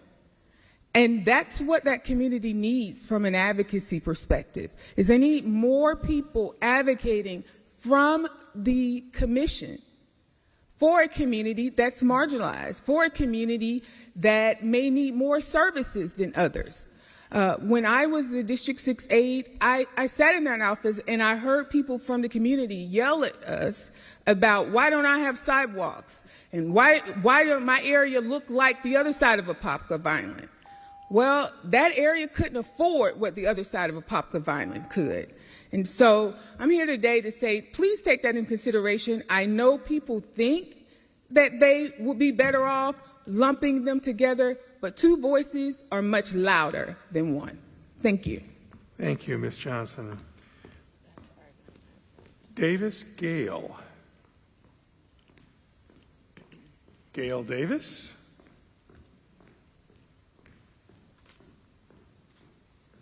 Okay, we'll circle back then. And my final name, unless Davis Gale or Gail Davis comes up, is Heather Thompson.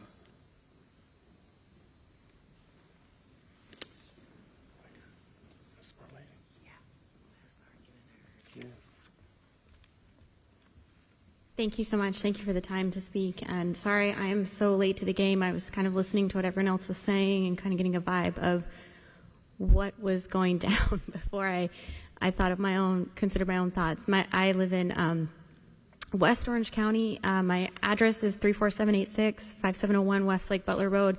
It's the Kelso on the Lakes community. We're unincorporated Orange County, but we're just on the west side of the Lake Butler chain. So we're kind of like the stepsister of town of Windermere, but we're not in town of Windermere. And we are right on the border of Horizon West. So I just wanted to speak to what one of the previous speakers mentioned. Initially, my thoughts were we've seen Horizon West explode in growth. They definitely need services out there.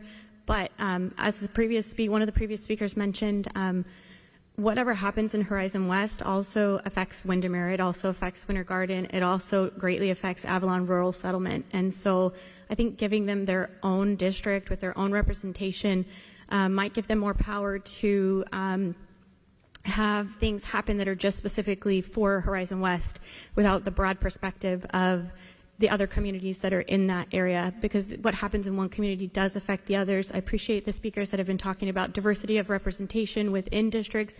I agree with that. I like our current District 1 mix of communities. I know it makes it harder for Commissioner Wilson to go from one community to the other, and one that's experiencing growth, maybe one that's not, one that's newer, one that's older. I'm certainly not advocating for someone's job to be harder, but I do think a diversity of representation within districts strengthens the opportunity for people to come together and for best needs of all to be served. So thank you very much for your time. Thank you, Ms. Thompson. The final name I have, unless there's staff bringing them up, I'll go back and see if Davis Gale has rejoined us. It does not look like that. Commissioner Scott, are you coming up to give us some remarks at this time? Or are you? I'm waiting for you to do your thing. I am. We are. Let me just ask before I do so, staff, do we have any electronic public comment? No, we do not. Thank you. Just for the record. At this point, then, with no other comments, I hereby close our public comment portion of this meeting. I want to make it clear as we talk about the maps, we will not be accepting further public comment this evening. So please don't stand up and make comments and that sort of thing. We simply won't hear them. You can make public comment at the next meeting. Commissioner Scott, would you like to?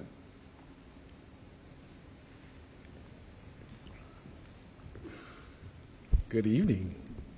So, housekeeping. Someone left their cell phone up here? Oops. There she is. Okay. We'll take this to her. I'll be right back.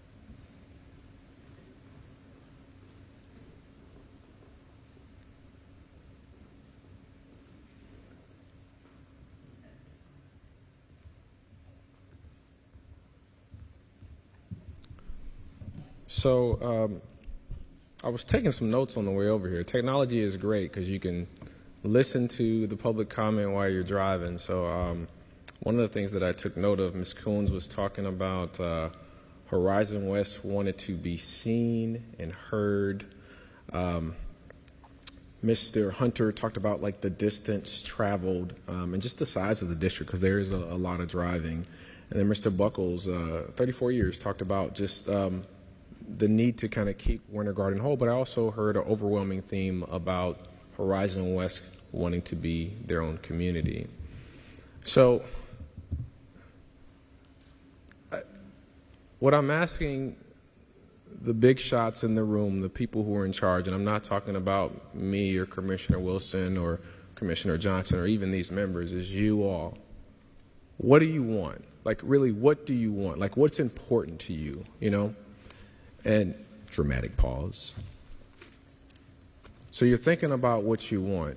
So now that you have in your head what it is that you want as it relates to a county commission district, maybe a profile of a commissioner, what are you willing to compromise on? Because traditional redistricting, it's like the adjustment of the boundaries, but this is a fundamental significant change in how our county is going to take shape. And so as you all are thinking about what is germane to your district or the adjacent district, also think about what is important to the folks who are far east or far west or don't even touch your district, because again, there's going to be some significant change. And so it goes back to the question I asked you to think about. What is it that you want to see out of this process? What's important to you? And what are your non-negotiables, right? And so then what are you willing to give up? And once you get that thought in your head, the most important conversation you're going to have is not with any one of the commissioners or even members of this board, it's with each other. The association presidents, the different community leaders, your different social clubs.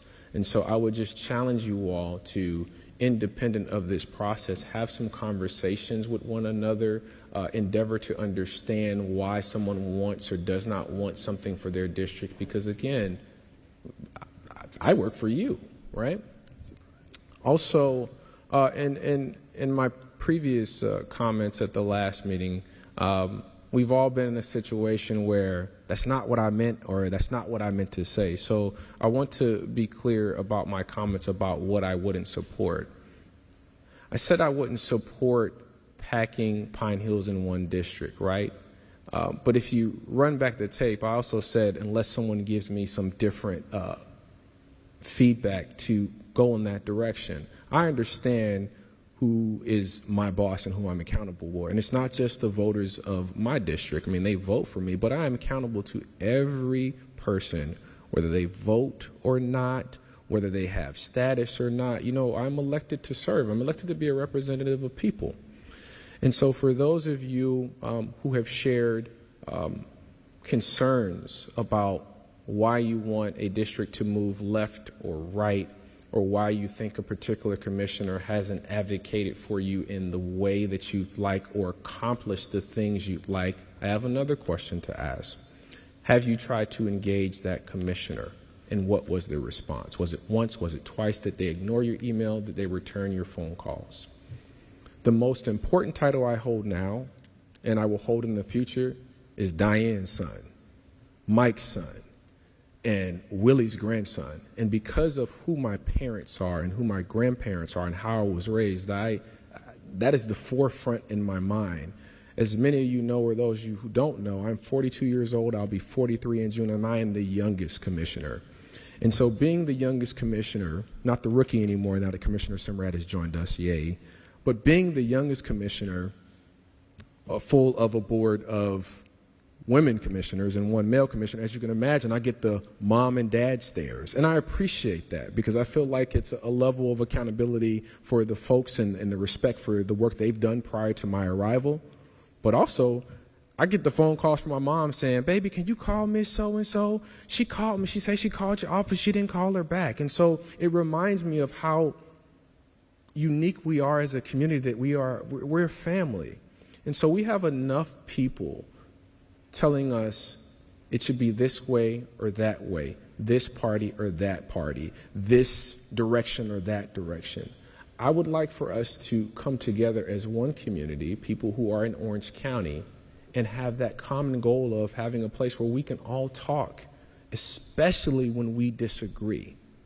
I don't hold any grudges. If you've seen remarks from a previous meeting, I said, you know, it is a luxury to be upset with someone and hold grudges. But I count myself as, I'm a good commissioner if I can provide top tier, quality customer service and reserve concerns, not to the people who supported me, but to the people who don't like me or did not support me or did not vote for me or campaign against me. And so I would just ask all of you, the bosses in the room, to, again, think about what is most important to you in this process. Like, think about it. And now that you have that thought in your head, what is your non-negotiable? This is the line, it shouldn't be moved, here's the history, here's why. But then also listen to these other individuals from these different communities that may be close to you, may be far away. What are you willing to give up and compromise for your neighbor? And so thank you to each one of you for your time. You'll never get this time back. Just thank you. And I'm like at 3 or 4 minutes, so I'm going to try to wrap this up. But just thank you for your time. That is the most valuable thing you can give anyone in this world is your time. Like, that's the best gift to give. And thank you all for your time, because you work today, you may have other obligations, but you're here. But again, I keep stressing this.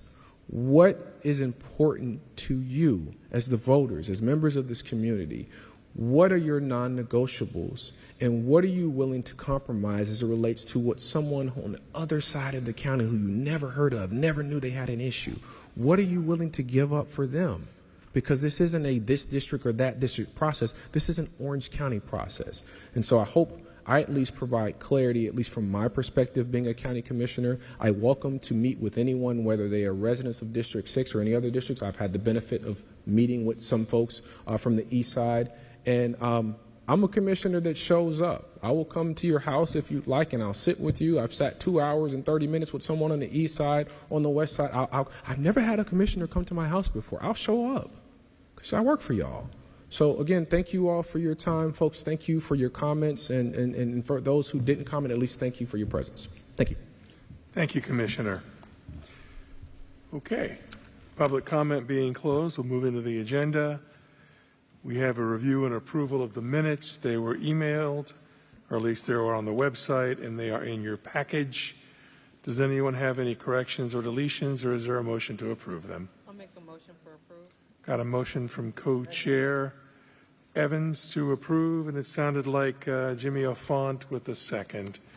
Is there any discussion on the former minutes? Seeing none, all in favor, please say aye. Aye. And the minutes are approved. We will now move into administrative matters and review of schedule. Attorney White, do we have any administrative matters that you're familiar with? Nothing from the legal side. However, I will turn it over to Ms. Levon. Ms. Levon. Thank you, Mr. Chair and committee members. At your last meeting, you talked and requested from staff some information about how the census counts homeless individuals and how the census counts those who are incarcerated and in group quarters. That information is still being gathered and part of it is still being gathered. The information about homeless individuals counts and precariously housed individuals. In short, the census does a point-in-time count at the beginning of each year, and that is how they count individuals who are precariously housed in shelters or living in encampments. That information is separated from the census data and is not included in the census totals, the decennial census totals. For incarcerated individuals, while collected simultaneous with the decennial census, the group quarters count process, which incarcerated individuals are counted in the group quarters process, they are not added to the overall totals for the districts. They are separated in their own reports. That information is provided to you in legal memo number 6 that was produced in 2021 redistricting process. That's still available on the website. So you can look at that legal memo and it breaks it down in a lot of detail. And then for the homeless count, we will be adding that information once we find a concise way to present it. It's kind of all over the place a little bit from the Census Bureau. So we're going to find a concise way of putting it together and place that in your resources folder on the website as well. But I'll be happy to take any questions that you have at this time. Do you have any questions for Levon? I would ask if we could put that legal memo number 6 current on this existing current site as well. Thank you, and I will make a point of order to say I'm so happy we have 2 lawyers on the staff working up here. It's a wonderful thing. Thank you. Scott, do you have any administrative issues? Okay, thank you. Mr. Co-Chair, if I could, I just wanted to clarify that this particular memo is actually available publicly. It's in the resource folder entitled Memorandums Past and Present. Wonderful. Memorandums past and present. Thank you. Thank you, Attorney White. And if I may also just announce, just for your clarification, that the April 30th, which is the last community meeting of the Redistricting Advisory Committee, is going to be at the South Econ Recreation Center at 3800 South Econ Trail. That's south of Curry Ford Road, for those who are listening and for those who may not be till the end to know what our meeting location will be next time. Thank you, Levon. Madam Co-Chair, any administrative matters? None. And the only ones that I have, it's very straightforward. Actually, you know what? does anyone else have an administrative issue or calendar issue to discuss? Okay, seeing none, then we'll close that, and we'll move into our presentation of maps. And before we start this, I just want to explain the process. This is our first time as a family going through this. And as a family, we may disagree on some stuff, but we're going to disagree very civilly as we move forward. And here's how the process will work. We will have a 5-minute presentation from Mr. Arias, the author of the map. He has prepared a PowerPoint for us. As a result of, I think it was Mark's suggestion at the last meeting, we have moved the screens closer so that you all can see them. We're going to look at the screens in front of us on the floor. Mark will have 5 minutes to tell us what he's thinking, drive us through his map. Following his presentation, Attorney White has done her legal analysis. I've asked that for future meetings, that legal analysis also be on the website so that we'll have every piece of information we need when we consider it before coming to the meeting. Tonight, she will verbally give us her legal analysis. She has no time limit. She gets all the time she wants to share that with us. But she's generally very concise. After that, we'll start. We have a 15-minute time clock on our discussion with regard to Mr. Arias's map. We can bring up issues. I'll manage a conversation here. Based upon our rules of procedure, after 15 minutes, I will call a stop. However, we can extend those 15 minutes by a majority vote of the commission.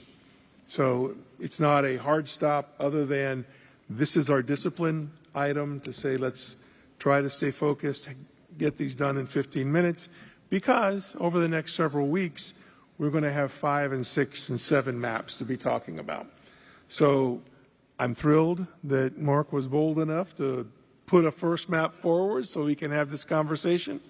And at this point, I'm going to turn it over to Mark Arias. Mark, no, normally what we will do is a map presenter will take the podium because for the next group of meetings after the final public meeting, we will be in Orange County Chambers and you can see the map from the podium. But if you are there, you can't see these maps or those maps.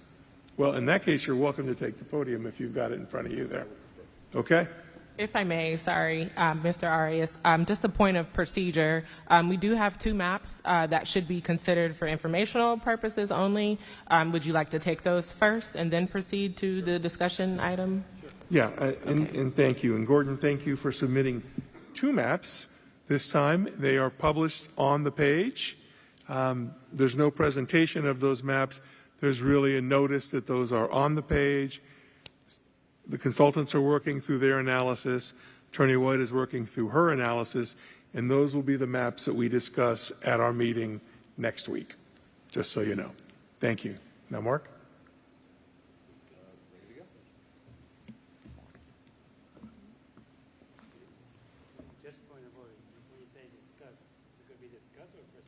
There'll be a presentation next week.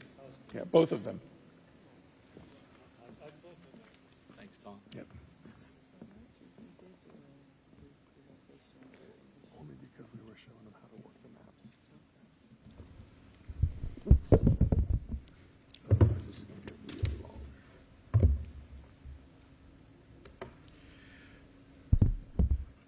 So there are a couple of things I want to say before I actually get started. I want to thank Commissioner Wilson for being here. And I want to let you all know I was excited about being the tip of the spear and being the first. I'm not so sure anymore after I had my last conversation with Tom and Angel, but that's okay. I also want you to know that I really appreciate the public being here. I love the fact that you're here. I love the support. And I think I was on the right track with the map. I've heard a couple of times tonight that you want 2 commissioners for the Southwest area. Quite honestly, when I did the map, I was exactly thinking 2 commissioners for the Southwest area. And I am listening, and I did hear you say that you want to keep Horizon West together, but sometimes you can't have what you want. And I'm not saying that about Horizon West. I'm saying that just in generally. So let's get the ball rolling. I want you all to know a little history. I was on the original redistricting, I think back in 2020 it was, Tigo. Yep. And we decided in I think it was last year, in 2024, when we did the CRC, that we were going to grow from 6 to 8. I want to make sure this works, Scott. So, did it move? Yep. Okay, great. So in 2024, an amendment was proposed to the Orange County Charter to increase from 6 to 8. It was placed on the ballot, and you all voted for it. And when you voted for it, you said that you wanted 8 districts. 8 districts means we have to create 6 districts. It also means a lot more money for Orange County government. The public comments so far that I've heard before tonight were making Pine Hills a district, use the most updated data, don't count the jail inmates, avoid gerrymandering, keep communities together. Is that the slide that's there? All right. So the next one is the 2020 census, which we decided was our starting point. And then I decided to look at what everyone recommended, I think, in the last few meetings, which was the UF estimate for 2024. When you take a look at this particular chart, you'll see that currently 6 districts, Orange County has 1,400,000. We look at the UF estimate, we're looking at 1,500,000. If you break this down, what this is going to show is under the current UF estimated population, 8 districts will require 188, and if we were to do it right now with the current population, we would have 178. That's our target. What that means is every district will lose 60,000 residents in order to create 2 new districts. That means we cannot avoid splitting some communities, in my opinion. It will be impossible, in my opinion, to maintain homogeneity across the entire county. It's just not going to be feasible or possible. I need this to stick in the public's head because this is going to be an ongoing point over the next few sessions. Because everyone is going to come up here and say, I want my community together. And I understand that, and I love that. But it's not going to be possible, and I want to reinforce that particular thought. The charge provided by the county, if you look at the next one, which should be the Florida Orange County estimates population, you'll see 2020's estimate, you'll see 2024 estimate, you'll see the change. Now look over to the far right, and you're going to see that Orange County in the last 4 years, according to this table, which was provided by the software, has grown 77,000. That means, as a whole, the county has grown 5.4%. When you take that into consideration and you spread it out over the county, you're going to see that certain cities have more growth than other cities. Unfortunately, the colors that I had on this particular table don't show up. But I will tell you, from looking at this, they are Apopka, they are Oakland, they are Ocoee, they are Orlando, and they are Winter Garden. And I say that just because these are the cities, not the areas. When you take that into consideration, and I'm looking at that particular table, for example, take a look at Winter Garden and run it across. Winter Garden has grown in the last 4 years, according to this estimate, 4,500 people, which is a 9% increase over the average. 9% increase. The reason I highlight Winter Garden is because it is over the average of 5.4. So if the whole county has grown 5, whatever is above 5 has more population. That is, when you look at this table, Winter Garden, it has 9. Take a look at Orlando, it has 8. Take a look at Ocoee, I think it has, if I'm reading it right, 8. Take a look at Oakland, it has 53%. Take a look at Apopka. Apopka, if I run it across, it has a 12%. The reason I pick out those 5 cities is because all 5 of those cities are above the average for Orange County. Unfortunately, this does not have the little circles. That's unfortunate. So when you're looking at this map, Mr. my 5 Arias, minutes are up. that is your 5 minutes. All right, well. Co-Chair Evans and I have no objection to granting you some more time to Couple of complete your minutes. process because you've been very educational for the group. Does anyone on the committee have a problem granting Mr. Arias 5 more minutes? Can you get it done? Yeah, I think so. That's not a problem. No objection? Okay, without objection. So unfortunately, the computer that the government has is not reflecting what I have on my tablet. But nevertheless, when you... Oh, you can? I'm the one who can't see the circles then. Oh, We got you 'em. can see them. Yes, it's my map that can't see them. So perfect. Look at Apopka. Those little circles, and now I will have to sit down because I do need to see this so I can explain it. Will you stop the clock while he walks? I'm sorry about that. He's walking very slowly. He's an elderly gentleman, and it's a challenge. Thank you. Restart the clock. Can you hear me? Perfect. Yep. Take a look at it for a minute. If you look to the right, just for a second, look at the sources that I'm using, I think. I used Vision 2050. I used Future Land Use Map. All of this you can pull up off of the Orange County Property Appraiser. There's the link. So these are my sources. Those red spots reflect current growth and future growth according to these particular sources.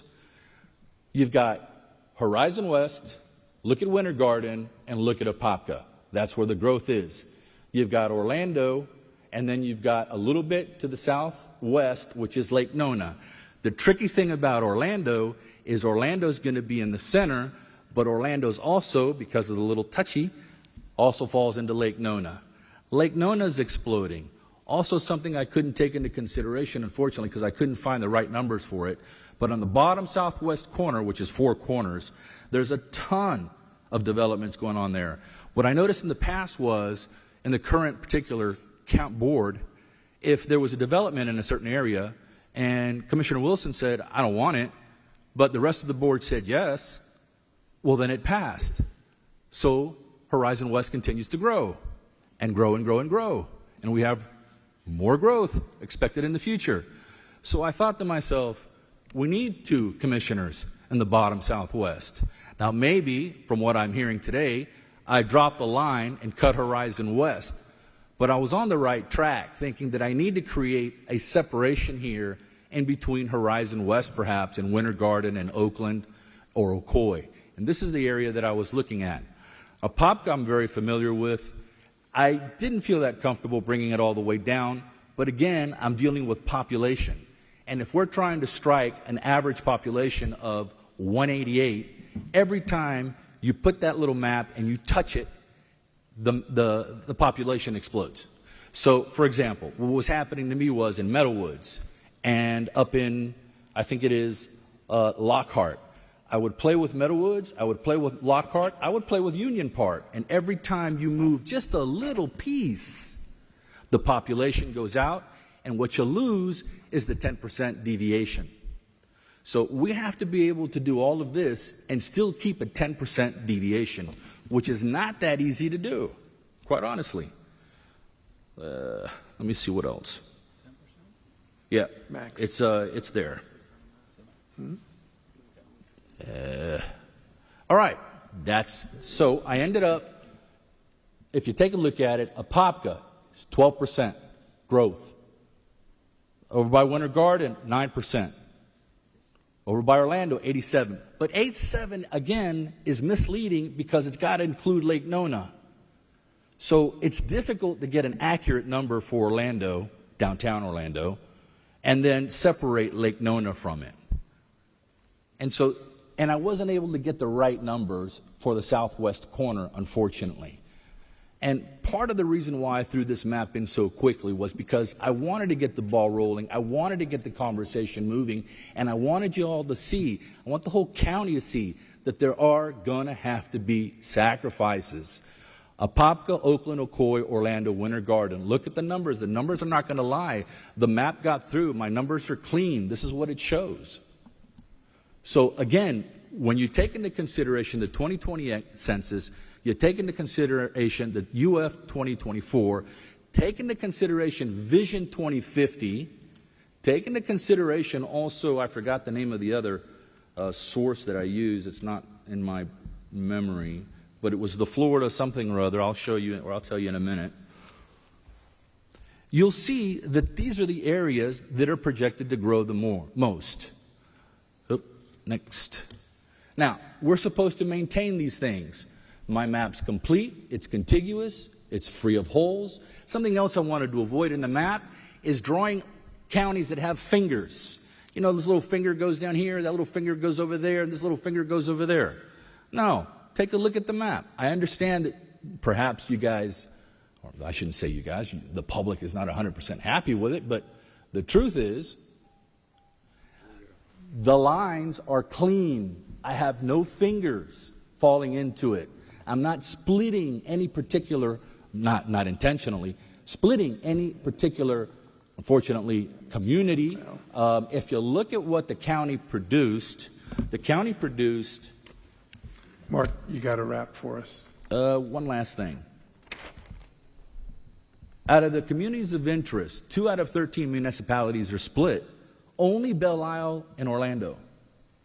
Out of the precincts, only 16 are split. We have a lot more precincts. Unfortunately, I did split some communities, which are Horizon West, Lake Butler, Meadow Woods, Oak Ridge. I couldn't avoid it.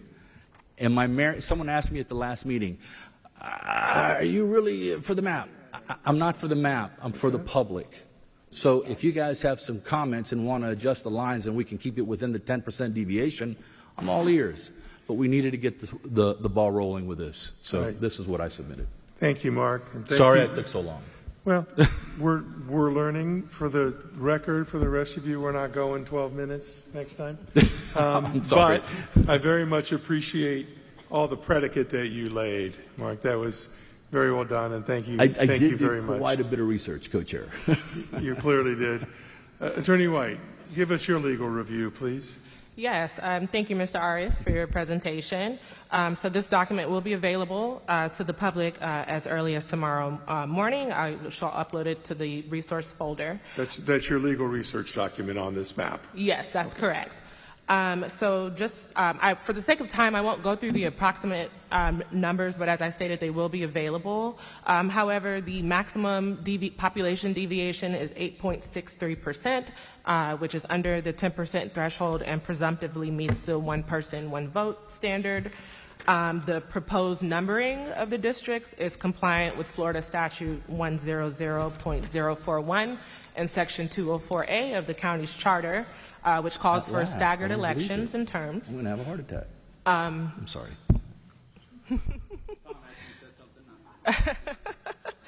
And just for the record, the newly drawn District 7 would be the district that is subject to that initial abbreviated term of 2 years, as listed in the charter. And the newly drawn District 8 would be subject to that full 4-year term, both in 2026.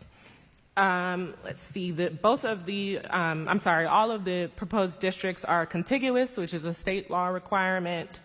And at this point, I'm going to go through some of the traditional redistricting principles.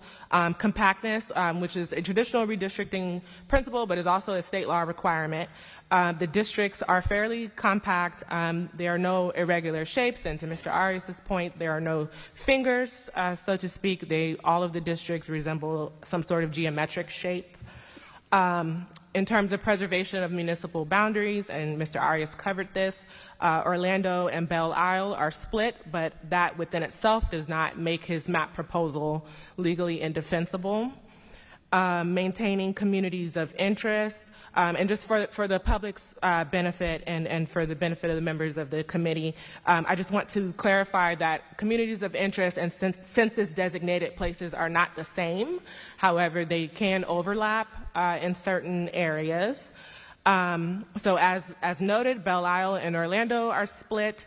Horizon West, Lake Butler, Meadowwoods, and Oak Ridge all are census designated places, and they are also split. But again, that within itself does not render the map legally indefensible. Preservation of cores of prior districts. Districts 1, 2, and 3 retain their cores, which I think is pretty impressive given the magnitude of our effort here. That does not also, just because the core is not preserved, that does not render the map legally indefensible. Consideration of incumbent interest. If you recall at our very first meeting, the Redistricting 101 presentation I gave you all, I advised you all to consider these traditional redistricting principles in a hierarchy. Consideration of the incumbent interest is the lowest of low priority. I would note that I believe this map proposal does move several commissioners out of their districts, notably Commissioner Scott, but again, that does not render the map as legally indefensible. So in summary, the map as proposed here today could pass constitutional muster should it be challenged.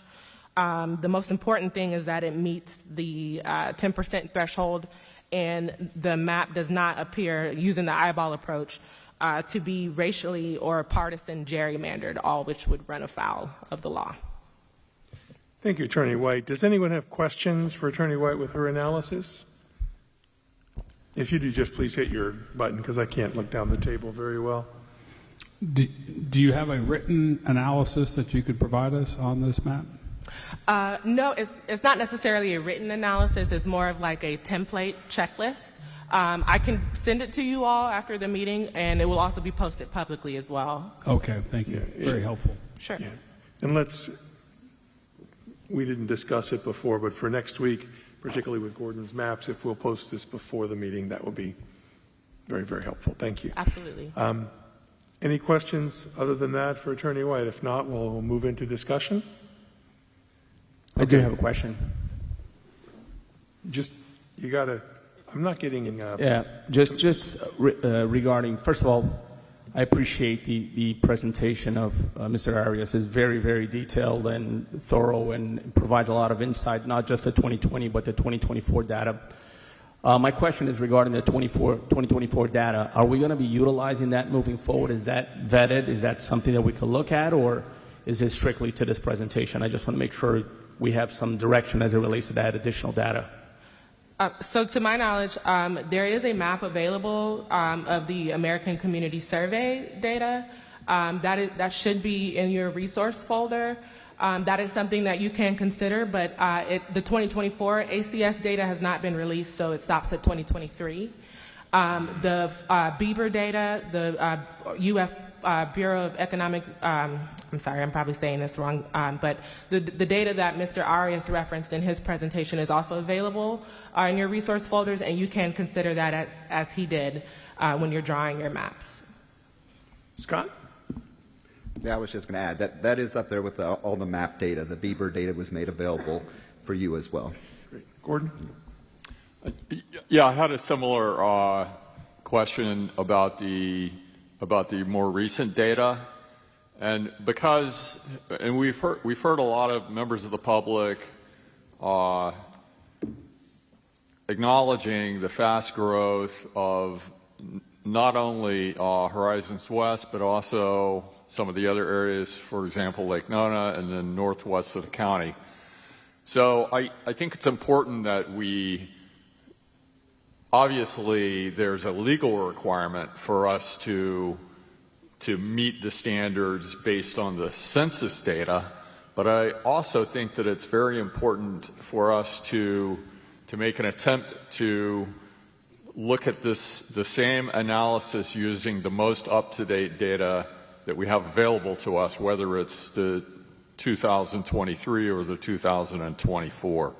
So, and since this is going to be an issue that comes up before us with each map that we look at, I think it would be helpful if we devised a methodology of incorporating the updated population data, whether it's 2003 or 2004, and that we compare the maps to not only the 2020 data that we're legally required to do, but that we consistently compare it all the maps that we consider to the more up-to-date population data. So I think it merits some discussion about how we want to incorporate the newer data, which newer data we're going to use. And I think it would also be helpful if we saw the same analysis performed using the newer data so that we can satisfy ourselves that we are adequately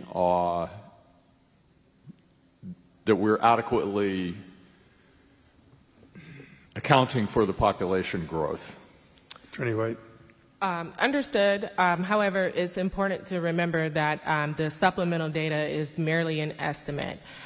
So with respect to the Bieber data, I've done a lot of research on its use, and it's typically used for long-term planning and economic forecasting. It has never, to my knowledge, and I did extensive research, it has never been used as during the course of a redistricting effort. So we would essentially be the first body to rely on that as supplemental data.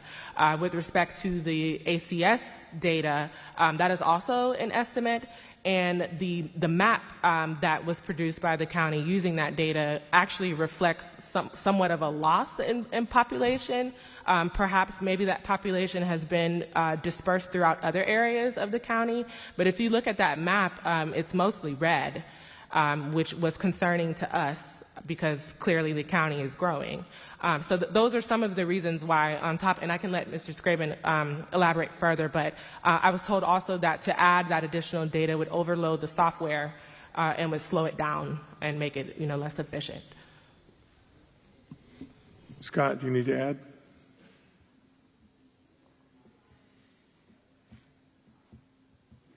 Oh. Gordon, could you hit your mic so Scott can get into the conversation? Thank you. Oh, David's in there now. Okay. Well, I'll hit mine.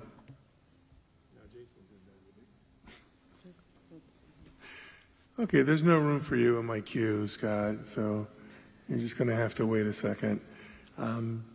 Jimmy? Yes? Am I on? Okay. And let me point out, and Tom has got a good point. I want to make sure that we're asking questions of staff, not having discussion about the map, or we got to start the clock. So go ahead, Jimmy. Not a problem. First question is, do we really need to take into account growth when it's a matter of more perspective than it is factual? And the second question is basically at this point, should we be considering also not putting numbers on the map? Because realistically right now, Mr. Arias put 8 on what is now District 5, which has an incumbent who basically, again, has been put out. If we keep calling it 8, should we just not be putting numbers on district, just dividing them? No, I think it's relevant to number the districts because, again, they must comply with the statute. So there's that. But as far as the current incumbent who would, under this proposal, would be moved to District 8, that would be Commissioner Semrad. She is able to remain in office until the normal expiration of her term, which would be in 2028. Now, in terms of her service, that would have to be worked out, how we would approach the fact that she is technically representing a different district. However, she would remain in office until her term expires. And then I apologize, could you please repeat your first question? Do we really need to take into account growth? Because I consider growth speculative to a certain point. It's expected that growth will be at 8.7, but it could be at 8.1. So should we really be taking that into account when we make these maps? You're not required to consider it. However, you may consider it so long as that consideration is race neutral and does not contradict any of the other traditional redistricting principles. Yeah, and we discussed this at our first meeting, and that was the conclusion was we'll have additional information on the software. If you choose to look at it when making your map, that's great. You certainly don't have to do that. We are bound by our rules of creation that say we draw by the census, everything else is supplemental. So we need to move forward that way. I've got a lot of names in queue, but I want to make sure that all of your questions are to Attorney White and not hitting around the map or procedural questions that we've discussed before or can discuss at the beginning of the next meeting on our operations and our administrative issues. So let me move to David. If it's a question, great. If we're going to start conversation, we need to start the clock. Okay, I'll just ask the question and just see if it applies. I have the pleasure, and thank you everyone for being here. I really do appreciate it. Thank you, commissioners. I have the pleasure of serving on the Building Codes Board of Adjustments and Appeals, and we recently had a meeting on Monday, and the building officials update gave us the fiscal year 25 mid-year development activity report, which pretty much showed us where the permits were happening throughout the county. And we could say that there's a lot of growth across the county. I want to echo Dr. Nichols' statement about the perception of growth. When do we draw the line as far as the layers of supplemental information we can use in creating the maps in the software? Because I'd love to use that data from the building codes. I'd love to use voter data. Where do we draw the line? I will happily tell you that last time we went through this process, we did not use building permits because God knows if they're going to be built or not, and we weren't going to plan around that. I think we can have supplemental data, but we need to remember our core is the 2020 census. That's what we're charged with. Everything else is additional, and you can certainly use it in drawing maps, but there are another 1,000 pieces of data we could talk to. We could talk to the realtors, we could talk to the hoteliers, and get their ideas of what's coming, but none of that is certain, and even this additional data are estimates, and we are bound by law to use those census numbers. So I would say if you want to pull it into your map, great. I don't, at least from my perspective, and I'll certainly listen to you guys, but I don't want to junk up our software with all of that only because it's going to make it very, very difficult. Well, that's my question. I mean, I'm good with just the census data of 2020. However, for the software, so forth, how much more can we add to it? How many more layers? I think that's a better question for Mr. Scraven. Sorry, Scott. You're not in yet, Scott. I'm going to hang up, see if you come in. Just turn your mic on, Scott. It's not right yet. I could get out. Well, I tell you what we're going to do.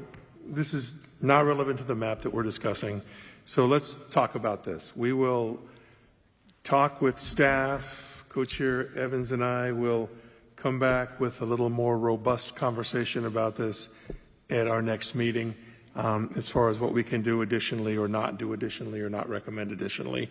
And I would ask that we move on off of this point, but those are great points, David. Thank you. Okay. I would like... What's that? May I say something? Sure.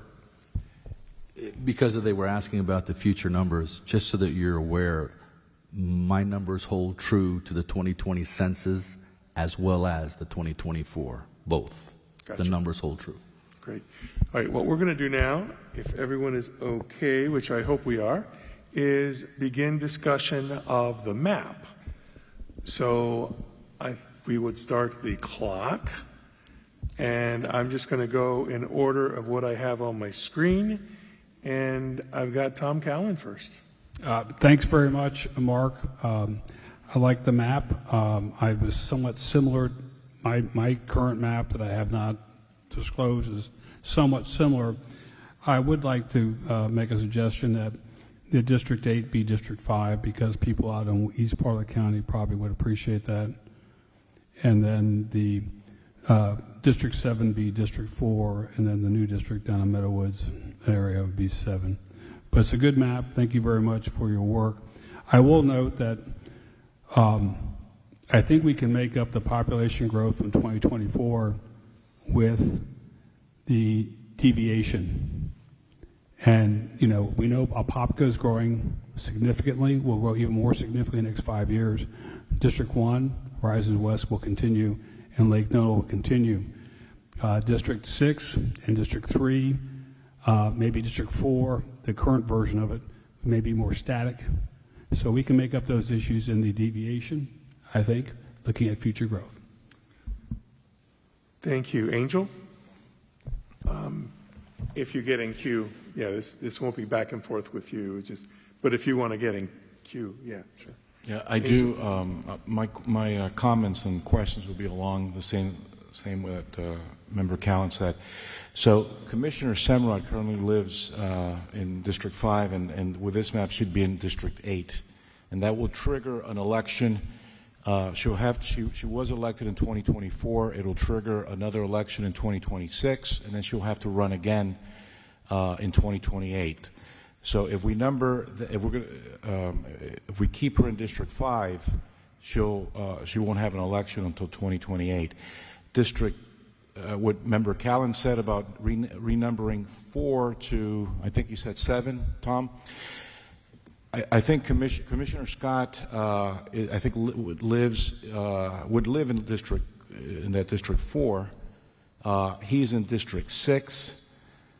Right, so if you give him a number, it should be an even number to keep the election cycle consistent. If I Thank may, you, Angel. Yes, Attorney White. Sorry, if I may respond to that.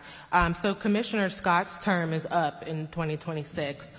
So therefore, should this redistricting plan become effective, he would then have to qualify to run in that new district because the normal expiration of his term is in 2026. Well, once again, I think I know the answer to this, but if we keep that number at District 4, he has to qualify for District 4 and then run, but he would only get 1 4-year term, correct? Yes, that's correct. Okay, thank you. Bobby? Thank you, Mr. Chairman. I just wanted to thank Board Member Arias, for being the first one. It takes a lot of courage and it takes the fortitude and the analysis that he provided was very impressive. We are here in District 1.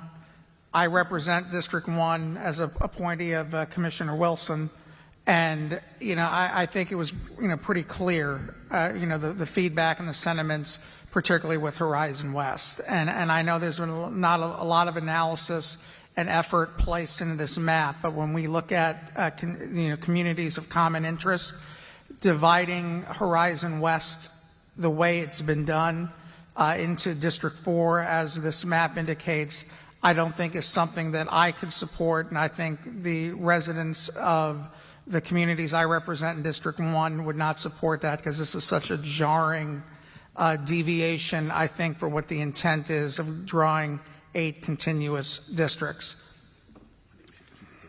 Thank you. Mark? So a couple of things with the numbers. The numbers don't make a difference to me. I needed to number them in some way so that I could keep track of what I was going to say. I tried to keep 1-1 and 3-3, but since I started on this side, I just finished on the other side. As far as I'm concerned, you can switch 8 to 5. It makes no difference to me. And as far as a commissioner having to run or not having to run, should not be a consideration for this map, in my opinion, or for anybody's map. Yeah. That's okay. Bobby, are you still requesting to speak? You haven't hung up. Oh, okay. Jimmy. I have to agree with Bobby. First of all, I'm going to be very respectful when I say this. There's no reason to give District 5 now, District 8. The only thing you're doing is forcing an unnecessary expense of having an election. With all due respect, you could have put 5 on it, and nobody would make anything different. And the same thing of putting out Commissioner of District 6 and District 4 with that numbers, it makes no sense to me at all. Dividing Horizon West doesn't. But realistically, I represent District 5, which you decided to call it now 8. I don't appreciate that, but you did. You gave it the largest unincorporated area.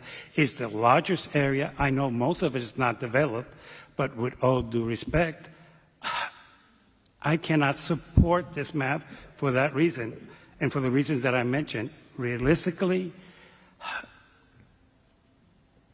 even District 3 has changed significantly that you represent.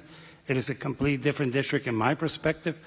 But most important than anything else, I do not see why we're going to have 5 majority white districts, 1 African American and 2 Hispanics. And I'll say it because I have nothing to hold back about that. So with all due respect, Mark, I cannot support it. Sorry. Thanks, Jimmy. Mark, again. So respectfully, Jimmy, I don't work for the commissioners. I work for the public. So again, I'm not concerned about the commissioners and whether they need to run or not. And as far as 8 goes, you know very well that they've been arguing since the CRC for a rural line. Half of 8 is undeveloped. So when you consider the fact that 8 is going to have a rural line, and from if it gets passed, and that particular side of it is not going to be able to be developed, they got a lockdown on a large landmass that's not going to be developed. So what are we looking at? We're looking at somewhere, if you take Waterford and you take it straight down, let's say, and over to the left is the only place they can develop if they actually do grant the rural line. I don't know if that they will. I don't know that Governor DeSantis would allow that to happen. But nevertheless, that was the argument that was being made at the CRC. Rishi?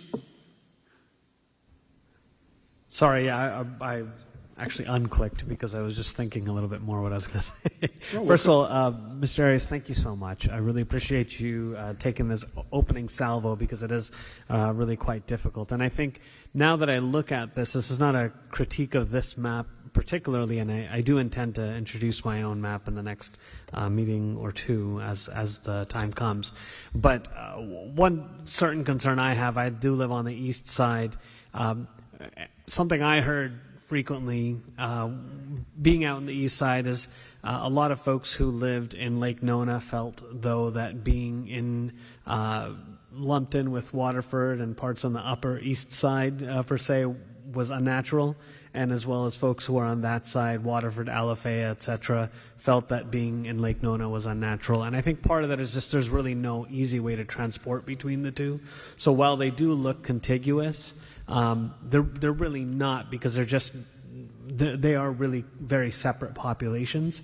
And so I think that as we go forward, it's not a critique of this map only, but just something somebody who lives on the east side is thinking through. I think it makes more sense to have those divided, the sort of northeastern part of the county as well as the southeastern part. So just thought I would bring that comment up. Thank you, though. Mark, back to you.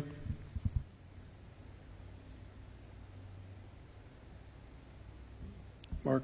1 second, okay. Please. Sorry. I just know you heard me. I'm trying to get to where I want to be. There we go.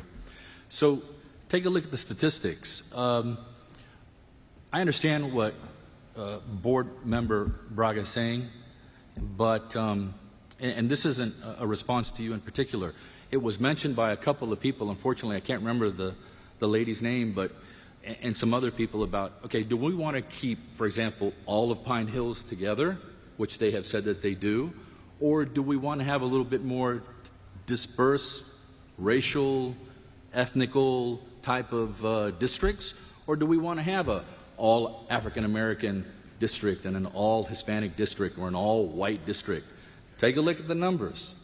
The numbers are about as even as they can be with the type of population that we have. Statistically, pursuant to the numbers, this is on point. You may not like the way the map was designed, but statistically, this is right on. Look at the Hispanics, look at the blacks, look at the whites, if you want to look at it that way, and see what the percentages are, and see what the growth is expected. So again, I understand what you're saying, and I don't disagree with you, but something the public needs to come to grips with is, do we want to all stay together as a nice little pocket, or do we want to diversify and have black, white, and Hispanic in our particular district? Or do we just want to be black? Or do we just want to be white? Or do we just want to be Hispanic? So, I mean, we're supposed to be a democracy. Look at the numbers. They're whole true. Now, I understand, and then one particular person said, well, I'd like to have 2 African American commissioners. Will the numbers allow that? I don't think the numbers allow that. They're just not there. Not that I don't want to do it, I just couldn't find the numbers to do it. If you'd show me the numbers to be able to do that and still reach the 178 using the 2020 census or using the 188 using the new numbers, then I'd be happy to listen. But from what I can tell, also something we need to come to grips with as a county is, do we want to be, I don't know, I guess the word should be segregated into particular communities, or do we want to be diversified? Erica? Thank you.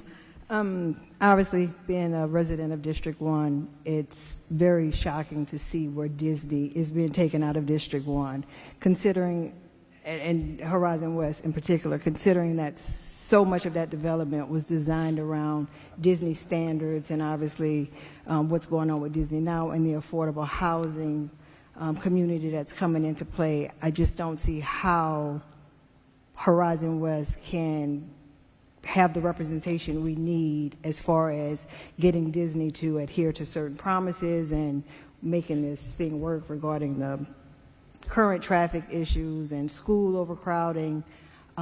So per your map, that would be probably the biggest thing that I have a disagreement with. Gordon. Oh, thank you. Could you bring the map back up? Sure. All right. So I made my comments about the supplemental data, but these comments are specifically about the map. And I'm troubled by 2 things with this map. One is the shape of districts 4 and 8 as you have them numbered. They're both irregular in shape, especially District 8. It loops all the way halfway around District 7, and so I wouldn't consider District 8 or 4 to be compact. And I also would like to get an explanation from Attorney White about how do we measure compactness. At our first meeting, I had made a suggestion that the best way to measure compactness is by an edge-to-area ratio. This is a mathematical way. The GIS will do it very easily. And I think that that's probably the best way for us to compare compactness in a way that's numerical and not just based on visual inspection. So is that the way that you do it, the edge-to-area ratio? Actually, the courts, when the courts are reviewing a map for compactness, they actually do take a visual approach and take a look at the shape of the district, how it looks. If you recall from our first meeting during the redistricting presentation, I actually showed a graphic of a compact district versus a non-compact district. So when we're speaking of compactness, we're looking at the actual shape. So if it looks like a river or a body of water of some sort, that is not compact, obviously. And I wish I had the ability to show the picture for the public's benefit. But typically, the courts will take an eyeball approach. There is no settled. Okay, so they don't even look at it mathematically. I think that's insufficient.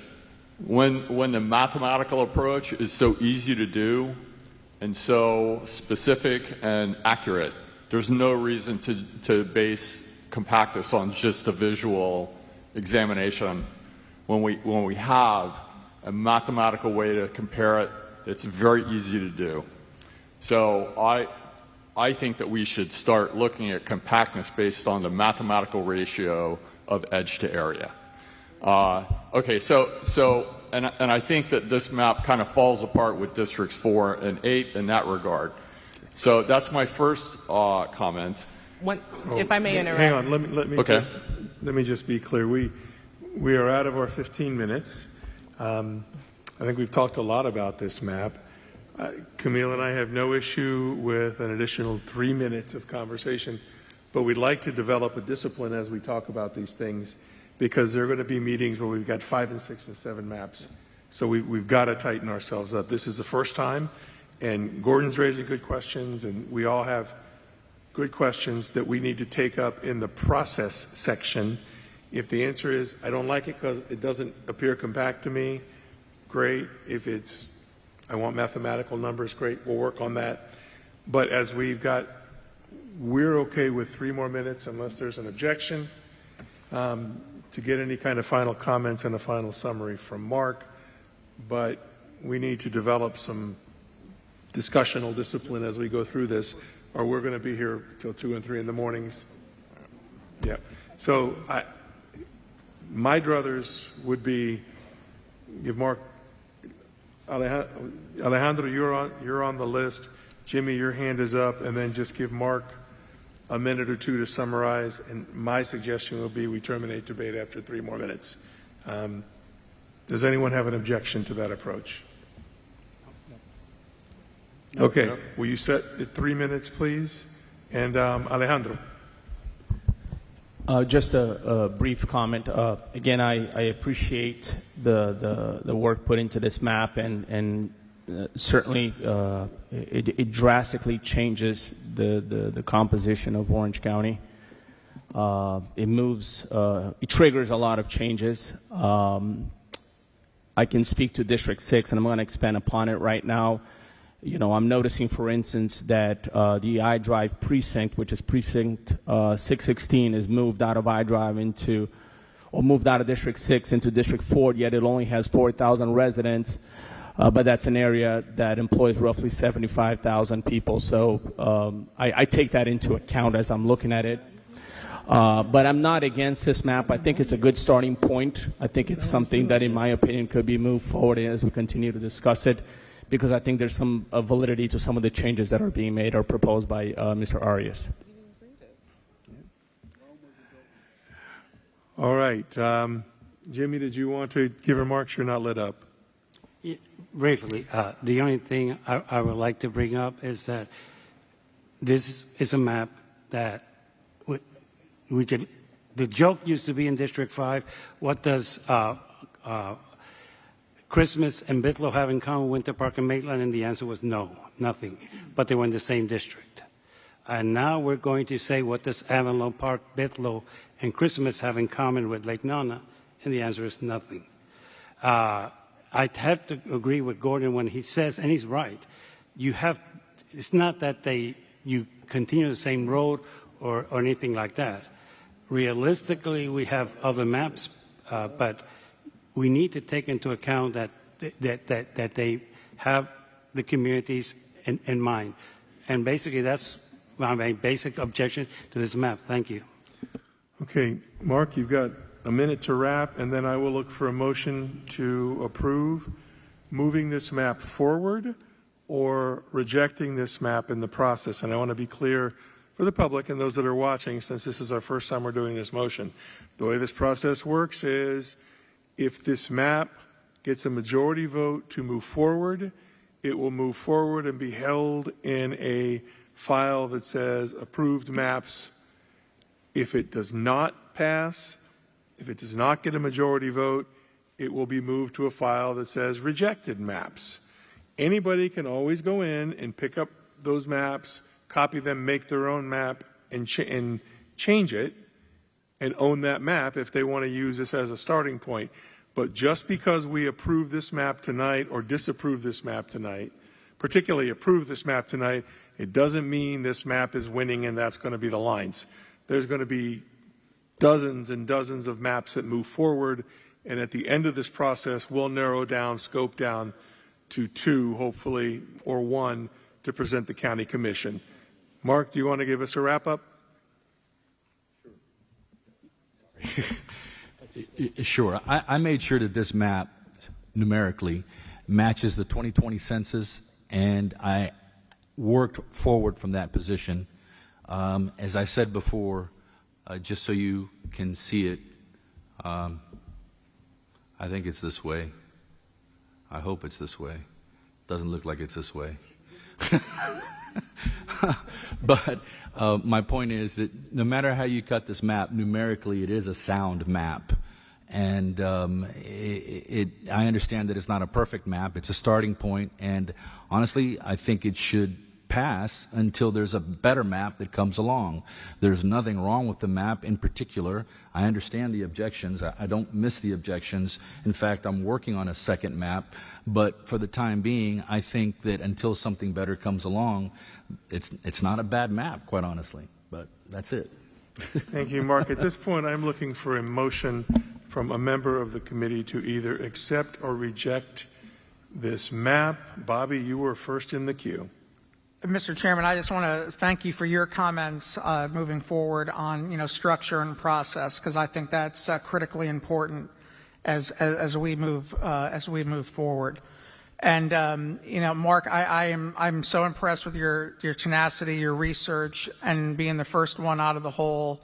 It's to be admired. But I look at the district that I used to represent as an elected official, and it's very jarring. And so I make a motion that we reject this map moving forward. We have a motion from Bobby Yashewski to reject the map. I think I heard a second from Jimmy Alfont. Is there not opening the door for a ton of discussion? Is there anything, or I would suggest we move to a vote. I think minds are made here. Okay, we will move to a vote. Was that? Oh, Tom, you are on. I'm sorry. I want to thank Mark for doing this. I think it's got some issues, especially being here tonight at District 1. But this map was devised, I think, about 3 or 4 weeks ago. So this is bad timing. But thank you. Thank you, Tom. Shonda? Yes, just as you all proceed to a vote, for the clerk's benefit, can you all please do a roll call? That was vote? my next words. Thank you. Okay. Is everyone okay?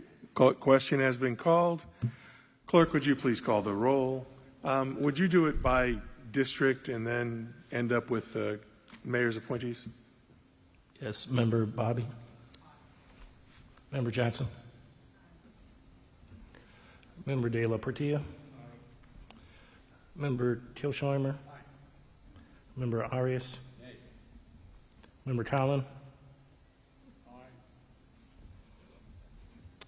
Member Washington. Member Baga. Member Spears. Member Affont. Member Pizzini. Member Henry. Member Jones. Aye. Co-Chair Perez. Aye. Co-Chair Evans. Okay. The motion to reject this map passes. Mark, thank you. Yes, thank you for your work. Truly. No, it's right. Alejandro, thank you from Jimmy, from Tom, Mark. So this is a difficult process. We're going to be talking about these things hours and hours and hours as we continue.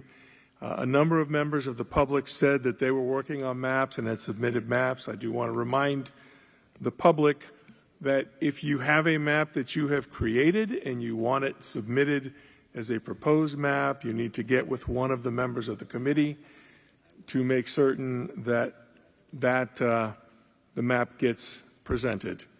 And again, Mark, thank you so much.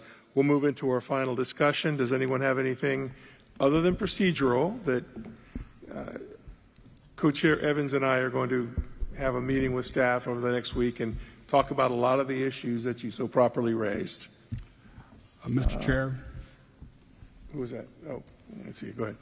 It may be helpful to have our table here, us three, Joe, and angle back more on that side, because we can't see the people when they speak. We are, after next week's meeting, we'll be in the county commission chambers. Okay. So that should handle itself. Thank you, Tom. Bobby.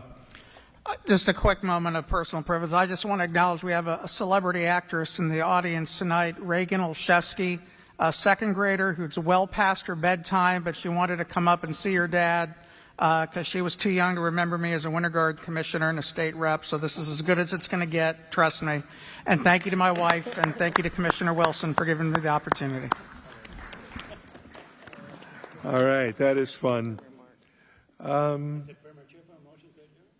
that? Is it premature for a motion to adjourn? Yes, we have closing remarks from the co-chairs, and then you can make a motion to adjourn, Jamie.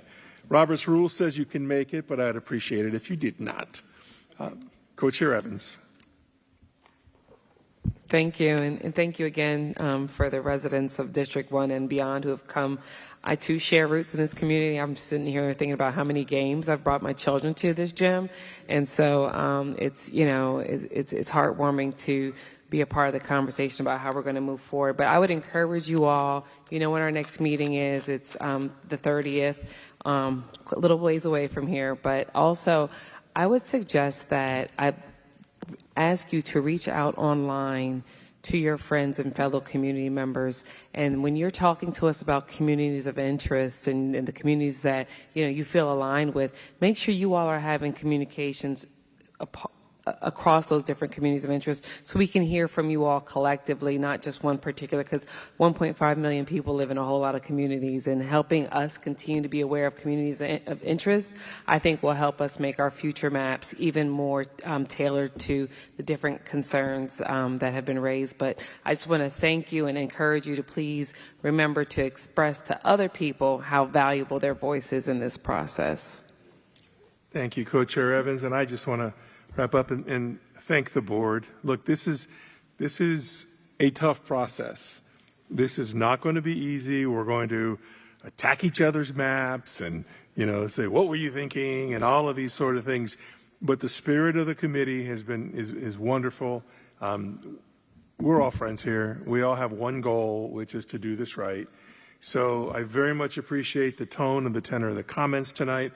I very much appreciate the public being here and sitting through over 3 hours of this. It's going to get longer, and we're going to get through it, and we'll tighten up the process. We need to tighten up our processes. Co-Chair Evans and I will meet with staff this week and try to get our arms around a lot of the questions, particularly Gordon, yours, which are very helpful, so that we can not have these things be a part of our conversation next week. Next week we have 2 maps. Gordon, you're on stage for almost the whole night. You've seen what it looks like. If you want to withdraw, that's okay. You can understand if you want to withdraw maps. But we will look forward to that. And with that, Mr. Affan, I would look for a motion. Motion to adjourn. It's a motion. Is there without objection? I want to thank the staff very much as well. Thank you all. Good night. Thank you all. It's Hey, listen, I wanted to thank you for the consideration. Oh, dude. Dude, your primer was fucking awesome. Yeah. No, it was. The primer was great. You got to get people in perspective. So it was awesome. You're me guy. Will you ask me about next meeting? Early to be Yeah, it's next Wednesday. And it's not off of Golden.